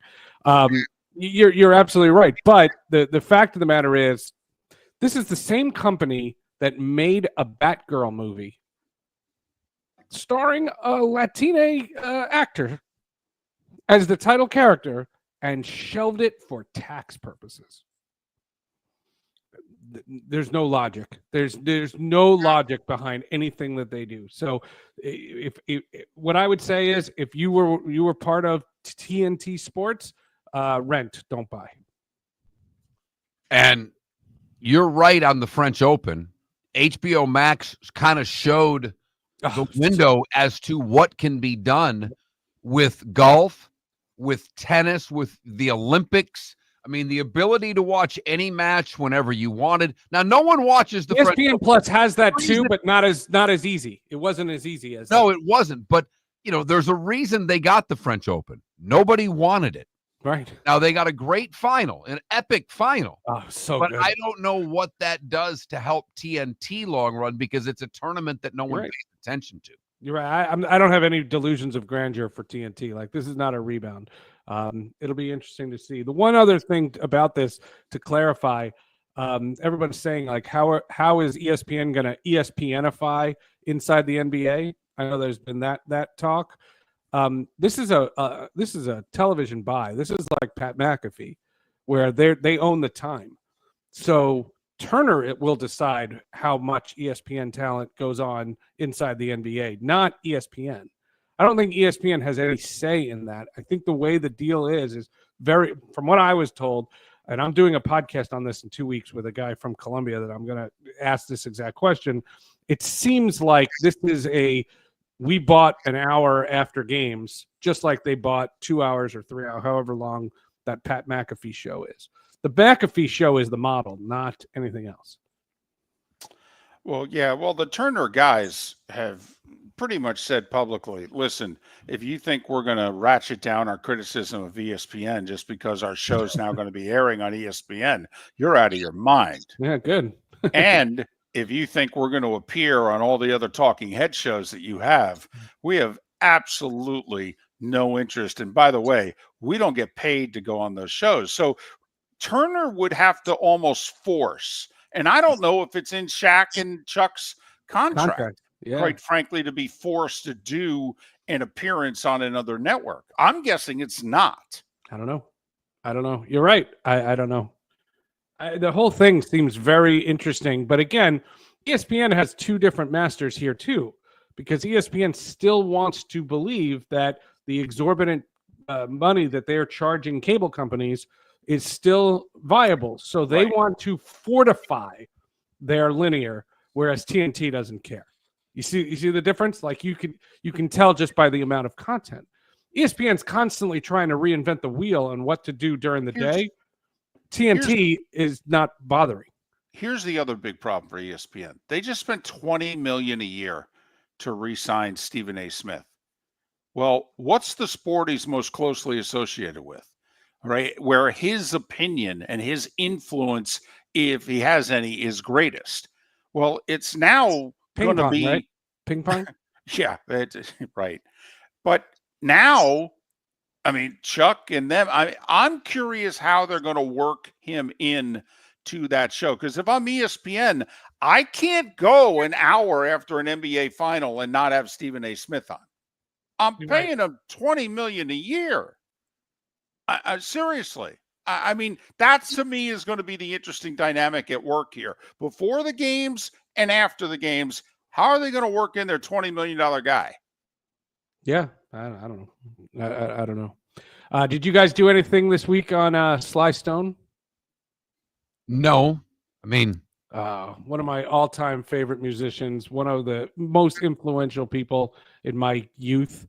And there's a song by Sly Stone that I use for the end of my podcast that is very, very important to me. It's called If You Want Me to Stay. And you guys, you typify this song. It is, the whole idea of it is, it's hard to do what we do. And the support that you get from the audience is the reason you get up the next day and do it. And I heard about this in the 90s when I was in Denver, Colorado. There was this guy who had all kinds of health issues, and he kept hosting his talk show while it was so hard for him. And he said, it's because if you want me to stay, I'll be around today. And that song had, like, I get teary-eyed thinking about it. And when I created Sports with Friends, I put that song at the end. Spotify had a whole fight with it and blah, blah, blah, blah, blah. But the bottom line is Sly Stone is one of the quintessential musicians. And I have been gutted by this loss. It has been really? Much Is more that is that because of his also connection to Prince? But he was an influence on Prince. Right. He was Prince before Prince. Right. I'm not trying to be cold here. Yeah. That's a weird one to me to be taken aback by, because it's I know. He's not like a Springsteen that's performing into his 70s. He's been a recluse for decades. He's been out of the public eye for I don't know why. But what it has done is, because social media is what it is, I have been seeing clips of everyday people and Thank You for Letting Me Be Myself and Stand, the song Stand, which is so poignant today. There's just so many songs, and they were all in my youth. Like, I used to listen to Hot Fun in the Summertime growing up, and that was all before I ever knew who Prince was. But yes, the fact that Prince used to play Sly and the Family Stone songs during his concerts would also perpetuate this. Yes. All right, got about 90 seconds. Sports with Friends Hall of Justice, go. Anish Sharaf, the outstanding ESPN play-by-play announcer, he still does lacrosse, and I watch him doing lacrosse. He also does college football and college basketball, and he does some baseball, and now he's the new radio voice. He's the third ever radio voice of the Carolina Panthers, and it's a really cool story, and great dude, Syracuse alum, and an old friend. And Anish Sharaf on Hall of Justice is a gentleman a longtime voice actor. He's been everything from Fred Flintstone to Obi-Wan Kenobi. His name is James Arnold Taylor, and he's making his second appearance on the show. He's a very famous voice actor, and it was a clear connection, so you hear his voice, and he does all the impressions too. He does all his voices in the podcast. Cool. Very cool. Very cool. And what a shocker on Sports with Friends that you actually have a Syracuse guy. Yeah, I try to do one a month. We lost a guy about 6-7 months ago. A guy committed suicide, and we all said, all our Syracuse guys in our group chats, we said we should talk more. And so I said on my podcast, I'm going to put a Cuse guy on once a month. Sean McDonough was last month. This is Anish. Sports with Friends, Hall of Justice, two terrific podcasts. Obviously, they're very different. Follow Seth on X at Seth_Everett. Seth_Everett. Seth, all the best, particularly with the daughters. And we'll talk soon. Seth Everett joining us once again. I'm Miller and Moulton. Southwest Florida's scorching heat is on its way. Stay cool with Air Advantage. As a proud Rheem Pro partner, Air Advantage delivers top-notch air conditioning solutions to keep you cool and comfortable. Right now, enjoy 18 months, no interest, no payments on qualifying systems. Call 433-4635 today for expert installation and unbeatable comfort all summer long. Online at myairadvantage.com.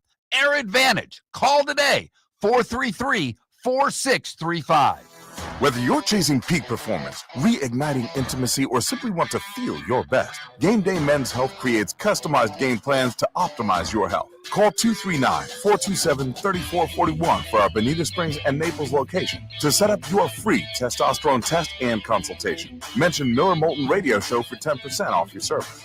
Find your maximum self with Game Day Men's Health, Bonita Springs and Naples, Florida. Call 239-427-3441 today. American Paint Supplies, for nearly 30 years, is your one-stop shop for all your coating needs. If you are a designer, a contractor, a professional painter, or a weekend warrior, American Paint Supplies is the place where experts go to get expert solutions. At 6100 Shirley Street in Naples off of Pine Ridge, American Paint Supplies delivers the best solutions with the best products with the best support. Meet Gene and his team today at American Paint Supplies. Call 239-566-2700. That's 566-2700 or online at AmericanPaintSupplies.net. Summer approaching, time to take care of your own house. So stop into the Floor Meisters and see their huge in-stock selection of carpet. The Floor Meisters has 100 rolls to choose from, starting at $2.99 a square foot for carpet, pad, and installation. Come in and ask for Dave and have him show you the Dream Weaver Select. Many styles and colors to choose from to fit everyone's taste. Floor Meisters, 6281 Naples Boulevard in Naples, right next to Costco, or go to the web, floormeisters.com. This is Miller and Moulton.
So I'm doing my good, bad, and ugly stories, and I'm looking for the good. And I found it a while ago, but a lot of times I'll read the headline, know it works, and not read the story literally until the break before we do it, just so I've got the particulars and can get through it in case the computer F's up. But my good is a story about this pitcher found in a library book, old pitcher. But the name's Ridgerello. And they're from Michigan. My college roommate was John Ridgerello. So I just forwarded him the story and said, "Is this your family?" I mean, because it's a pretty peculiar name. Right. I'm like, I don't know if it is, but I was like, that's the irony of all ironies right there, if it is.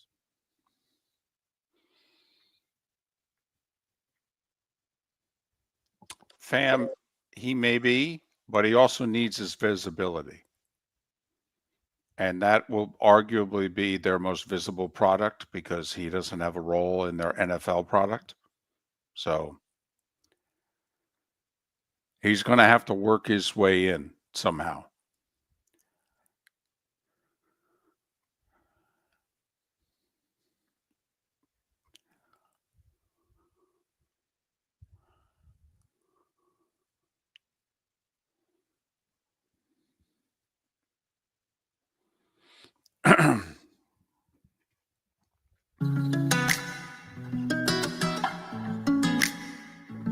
Welcome back to Miller and Moulton. Text the guys what's in your mind at 21,000.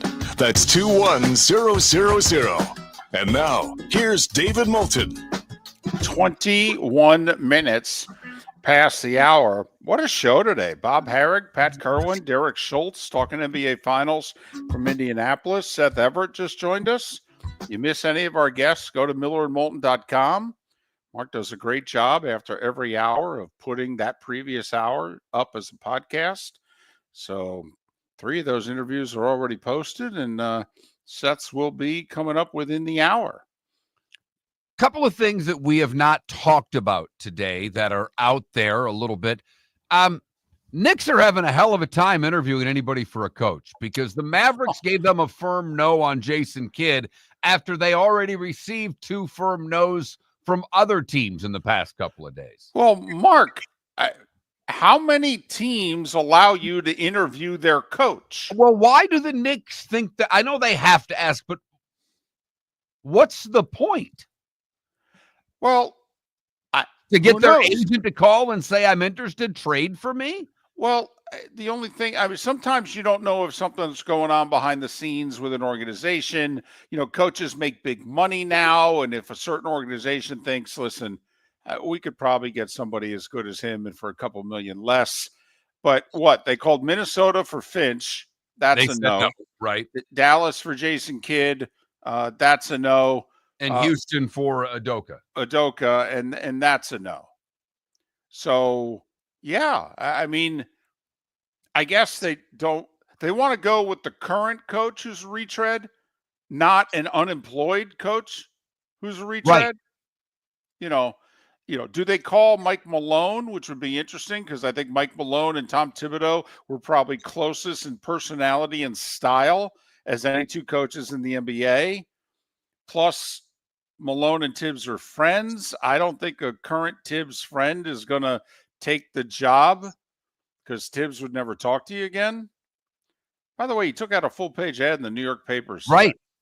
Now, he didn't mention the guy who hired him or the owner, but he thanked the players and the fans. But Tibbs did, spend a little money today thanking everybody. Feel badly for him. I mean, he said, it's my dream job. Said that in the ad. This was my dream job. I made no bones about it. Yeah. So, I mean, what do you do after you get fired from your dream job? And will they trust an assistant coach? Like apparently Tibbs had a guy, Johnny Bryant, who was an assistant, who now is at Cleveland as an assistant. He was a finalist for the Phoenix job. I mean, I'm curious, are you going to trust this with a guy who's never been a head coach before? It would seem if they end up with an assistant coach, it will show even more to me how they didn't think this firing out.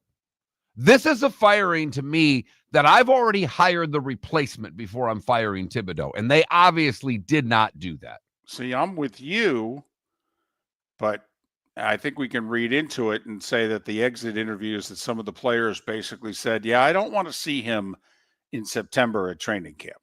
I mean, I'm kind of annoyed with him. I really don't want to see him in 100 days. I'd lose my sense of humor.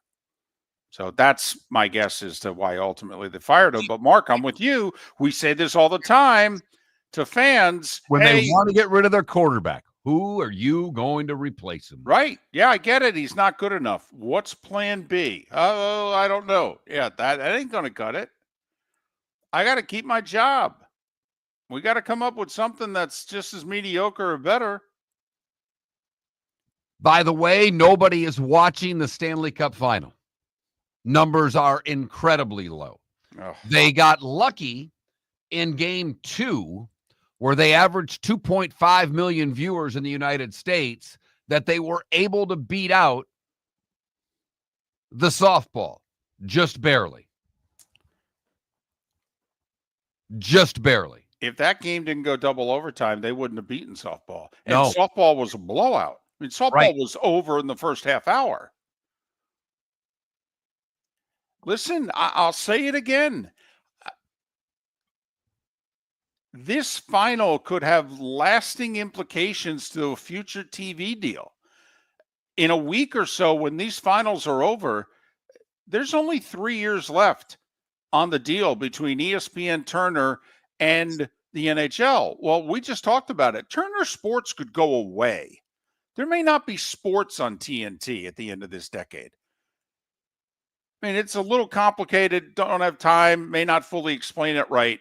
But listen, Mark, ESPN walked away from baseball because they thought $550 million was too much for baseball. They're spending $400 million on hockey. You getting the return on your investment for the NHL if you're ESPN?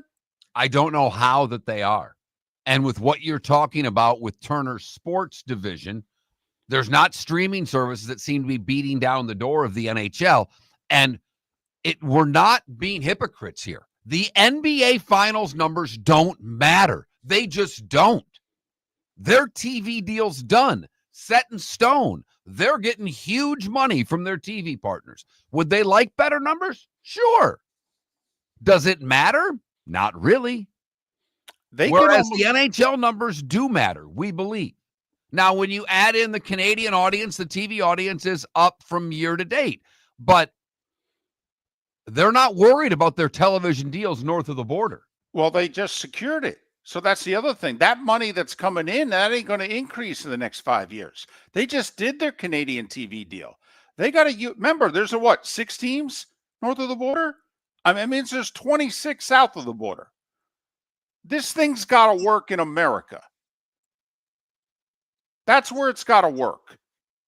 If it's going to get big, it's going to be because of America, not because of Canada.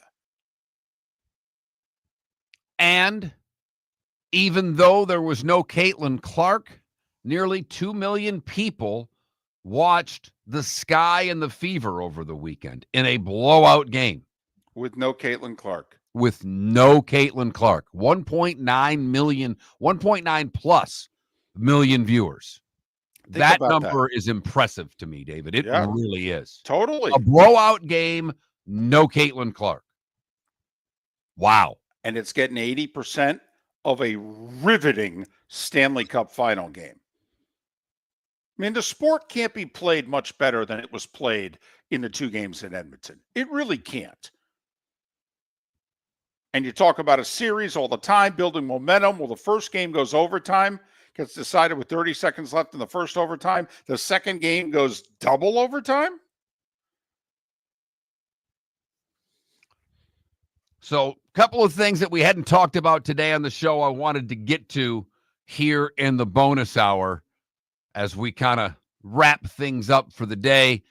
NBA Finals get going again tonight, Game 3. We talked with Derek Schultz from an Indiana perspective. He doesn't have the rosiest of pitchers for his Pacers. I basically said everything they do, the Thunder do better. I just think you have to keep shortening the series, shortening the games. Like he said, can they put themselves in a position where they could steal games at the end? Find a way, get the split. Okay, 2-2, make it a best of 3.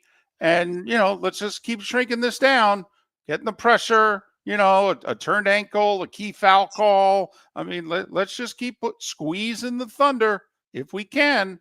And will the Pacers be able to get to the line more tonight? They have not taken nearly the free throws that Oklahoma City has, largely because SGA is as good as anybody that plays the game at drawing fouls. Halliburton's got to go downhill tonight. He's got to get into the lane. He's got to try to draw fouls. Has not been easy for the Pacers star through 2 games thus far. Nobody's scored over 20 points for the Pacers yet. That's remarkable, David. Thunder are 1-2 in game 3s on the road so far in these playoffs, and they're 0-3 against the number. They beat Memphis in the first round by 6. The line was 9.5. They lost to Denver, and they lost to Minnesota in first games on the road in their earlier series. I like the Pacers in 5.5 tonight. I'd even bet the money line. I would probably, if I were to bet it, just bet the money line. But I have had no rhyme or reason to this series and haven't done well on either game trying to figure it out. So I'm the wrong guy to ask when it comes to Pacers and Thunder tonight, game 3 from Indianapolis. Today was the day when the good, the bad, and the ugly, and what's on tap. It's how we finish things off on Miller and Moulton. For over 50 years, the Nolan family has been dedicated to protecting local families. Nolan Family Insurance is a second-generation independent agency that specializes in home, flood, auto, and boat insurance. They take the time needed to explain your coverage options and answer your questions so you can make an informed decision that's right for you. If you're looking for an agency that treats you like family, call 941-639-1122 or go to nolanagency.com. That's 941-639-1122 or nolanagency.com. Wine glasses never fall over until you get a brand new rug. Oh, no! Ketchup bottles act normal till you're wearing a new shirt. Oh, you kidding me? And rocks slide peacefully on the road till the day you get a brand new windshield. Then they fly up off the road and attack without mercy. That's why new windshields from Glass Doctor come with our windshield protection plan. Unlimited repairs and 1 replacement for 12 months. Don't just fix it, protect it. Glass Doctor. A neighborly company. Mark Miller for Sleep Treatment Direct. They are helping me with sleep apnea. And by helping me, I mean curing me. No more CPAP machine. No more snoring. No more tossing. No more waking up exhausted. Their expert team got me the right treatment, fast and hassle-free. If you want to feel energized and get rid of your snoring, call Sleep Treatment Direct today. 444-1741. That's 239-444-1741. Sleep Treatment Direct. Sleep safe and sound. Mark Miller for Molly Maid. I've been a customer for over a year and cannot say enough good things about their service and communication. If you're a business owner, you can trust Molly Maid to do an exceptional job. Their expert team delivers tailored cleaning for whatever your needs, ensuring a pristine environment for clients and staff. Visit mollymaid.com/FT-Myers or call 239-418-0052. Molly Maid makes my home shine, and it will make your home or business shine too. This is Miller and Moulton.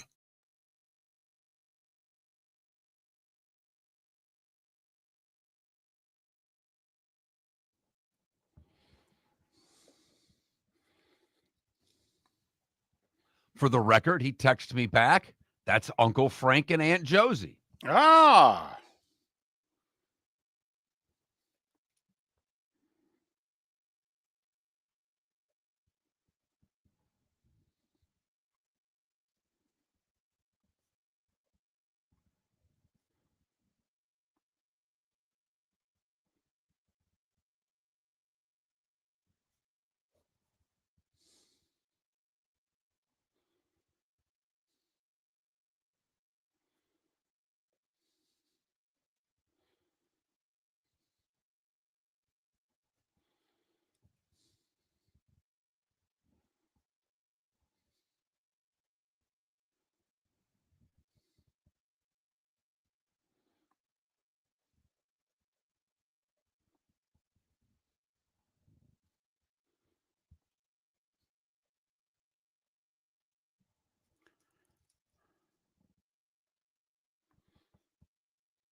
Excuse me. Bless you. Thank you.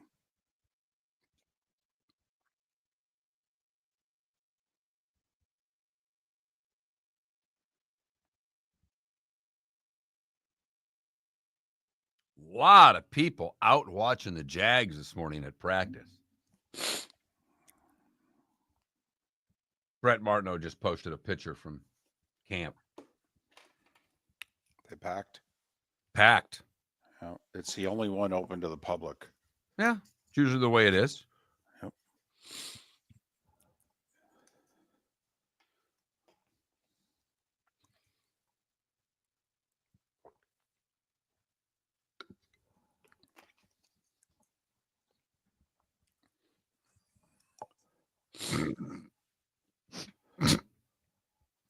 Super 70 Sports has a picture of Dion at FSU with a nice fro and the horse and Chief Osceola, right? There you go. Yeah. On the horse.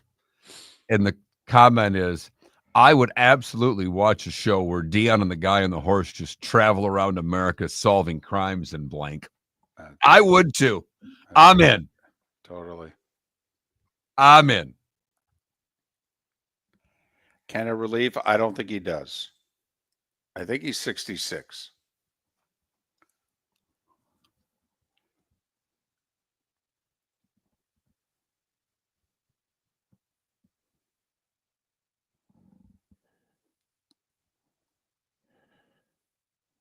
$67. He'll be 68 in January. I don't think Tibbs gets another head coaching job, although I got to be honest with you. They better get it right in Orlando soon or I'm blowing that thing up.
Welcome back to Miller and Moulton. Text the guys what's in your mind at 21,000. That's 21000. And now, here's David Moulton.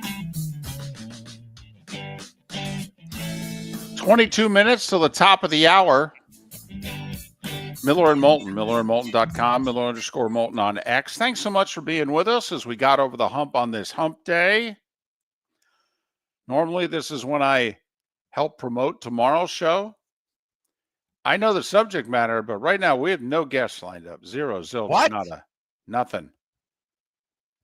Too many guests in the first 3 days. I mean, we've had like 10 guests in the first 3 days. I mean, this show on paper has looked great these last 3 days. I mean, we all know it's not, but you know, I mean, just on paper, I mean, been able to sell it. But I mean, listen, for those of you, right after the show, we record a promo that we send to our affiliates for them to run. Who knows if they run it? Who knows if they even promote our show? But in theory, we send them a promo.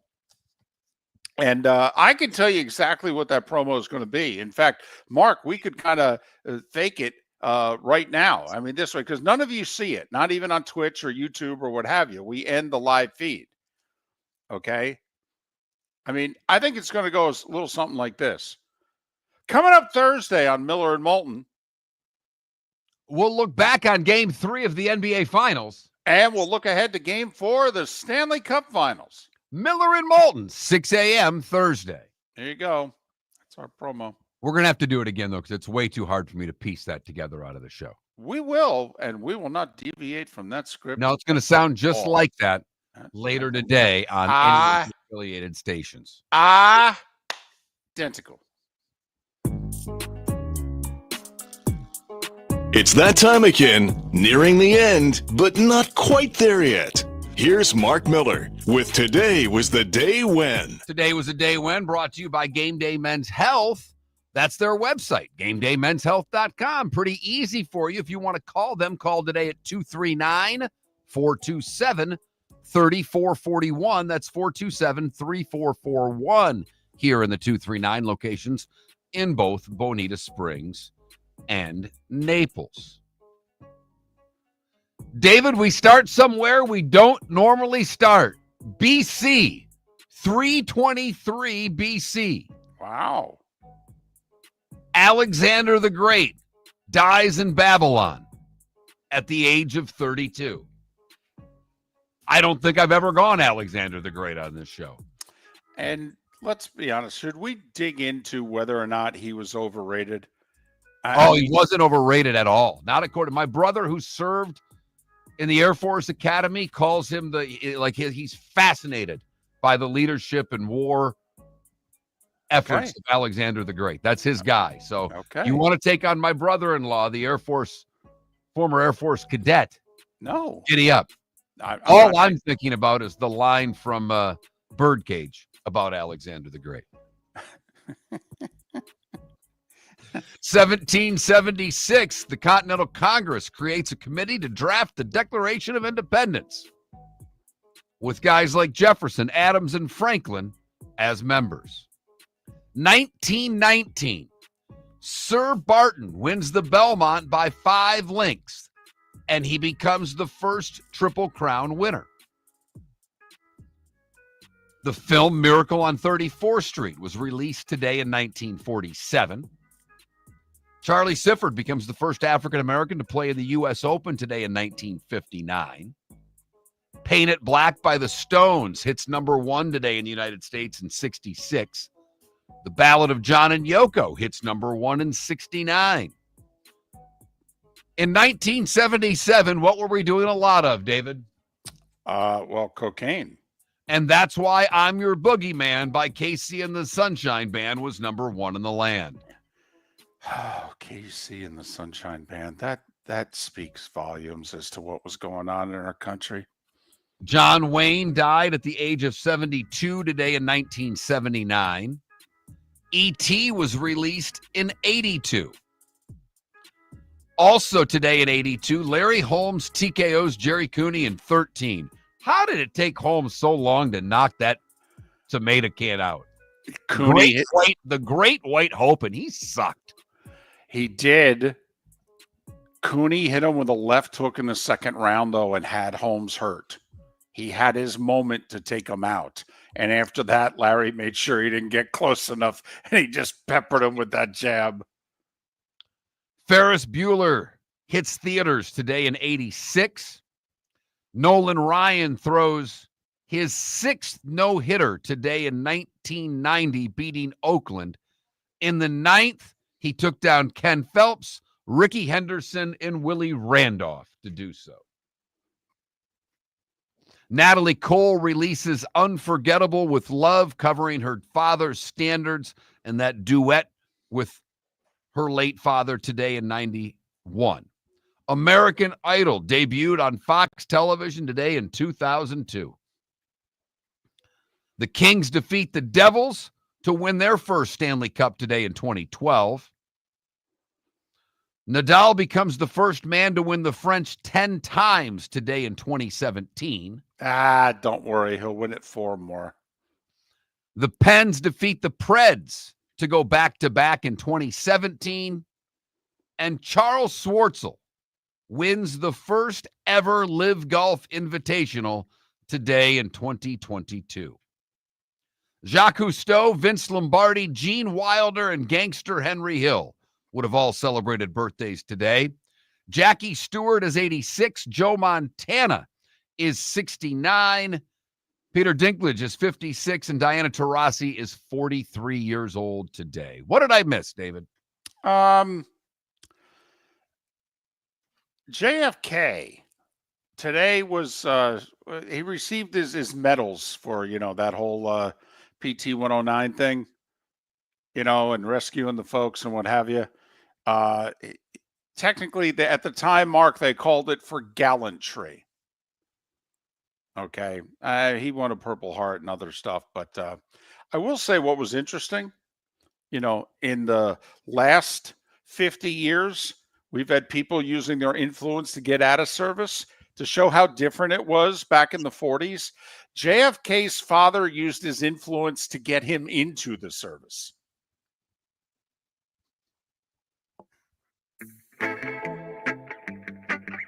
Time to see life a little bit differently. Here's Mark Miller with the good, the bad, and the ugly. What do you got, Mark? For the good today, we go to Sterling Heights, Michigan, where the Sterling Heights Public Library put out a photo on social media because inside of a book, there was a wedding photo that they had found from the 1950s. The photo was labeled Frank and Josephine Rigerello. Not a no-no. So they posted it, and one of Sarah Rigerello's childhood friends that she hadn't spoken with in years tagged her in the post. And she said, "Are these family members of yours?" It was her grandparents. Frank had died in 2020. Josephine died in 2023. They were married for 67 years. Sarah Rigerello says the photo is now a family treasure. Sarah, I'm going to question that for one reason and one reason only. I happened to text your cousin 15 minutes ago, John Rigerello, who was my roommate in college, and said, "Hey, Ridge, are these family members of yours?" And he texted me back. And he said, "Holy cow, that's Uncle Frank and Aunt Josie. Thanks for sharing." Sarah, if it was such a family treasure, why the hell didn't you share it with your family? I had to do it.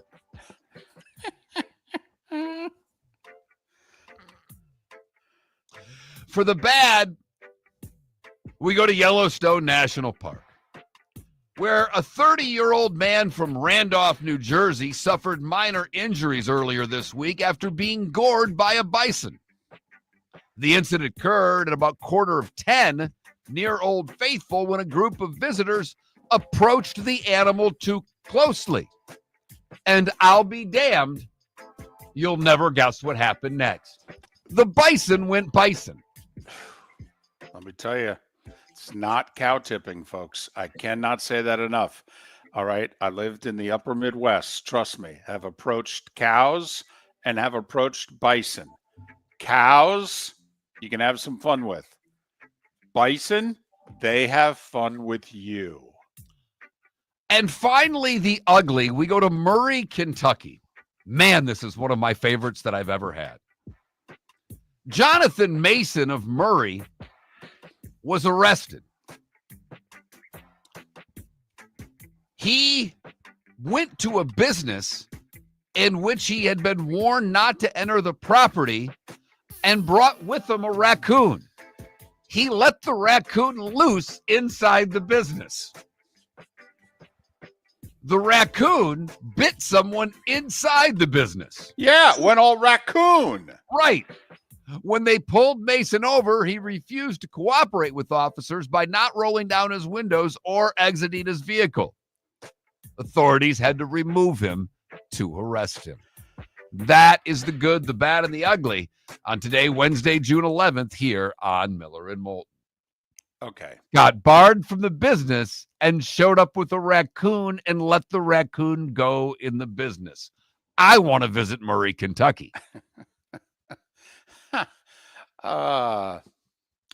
Listen, there are two things about the police, okay, that I don't know why it hasn't gotten through everybody's head about.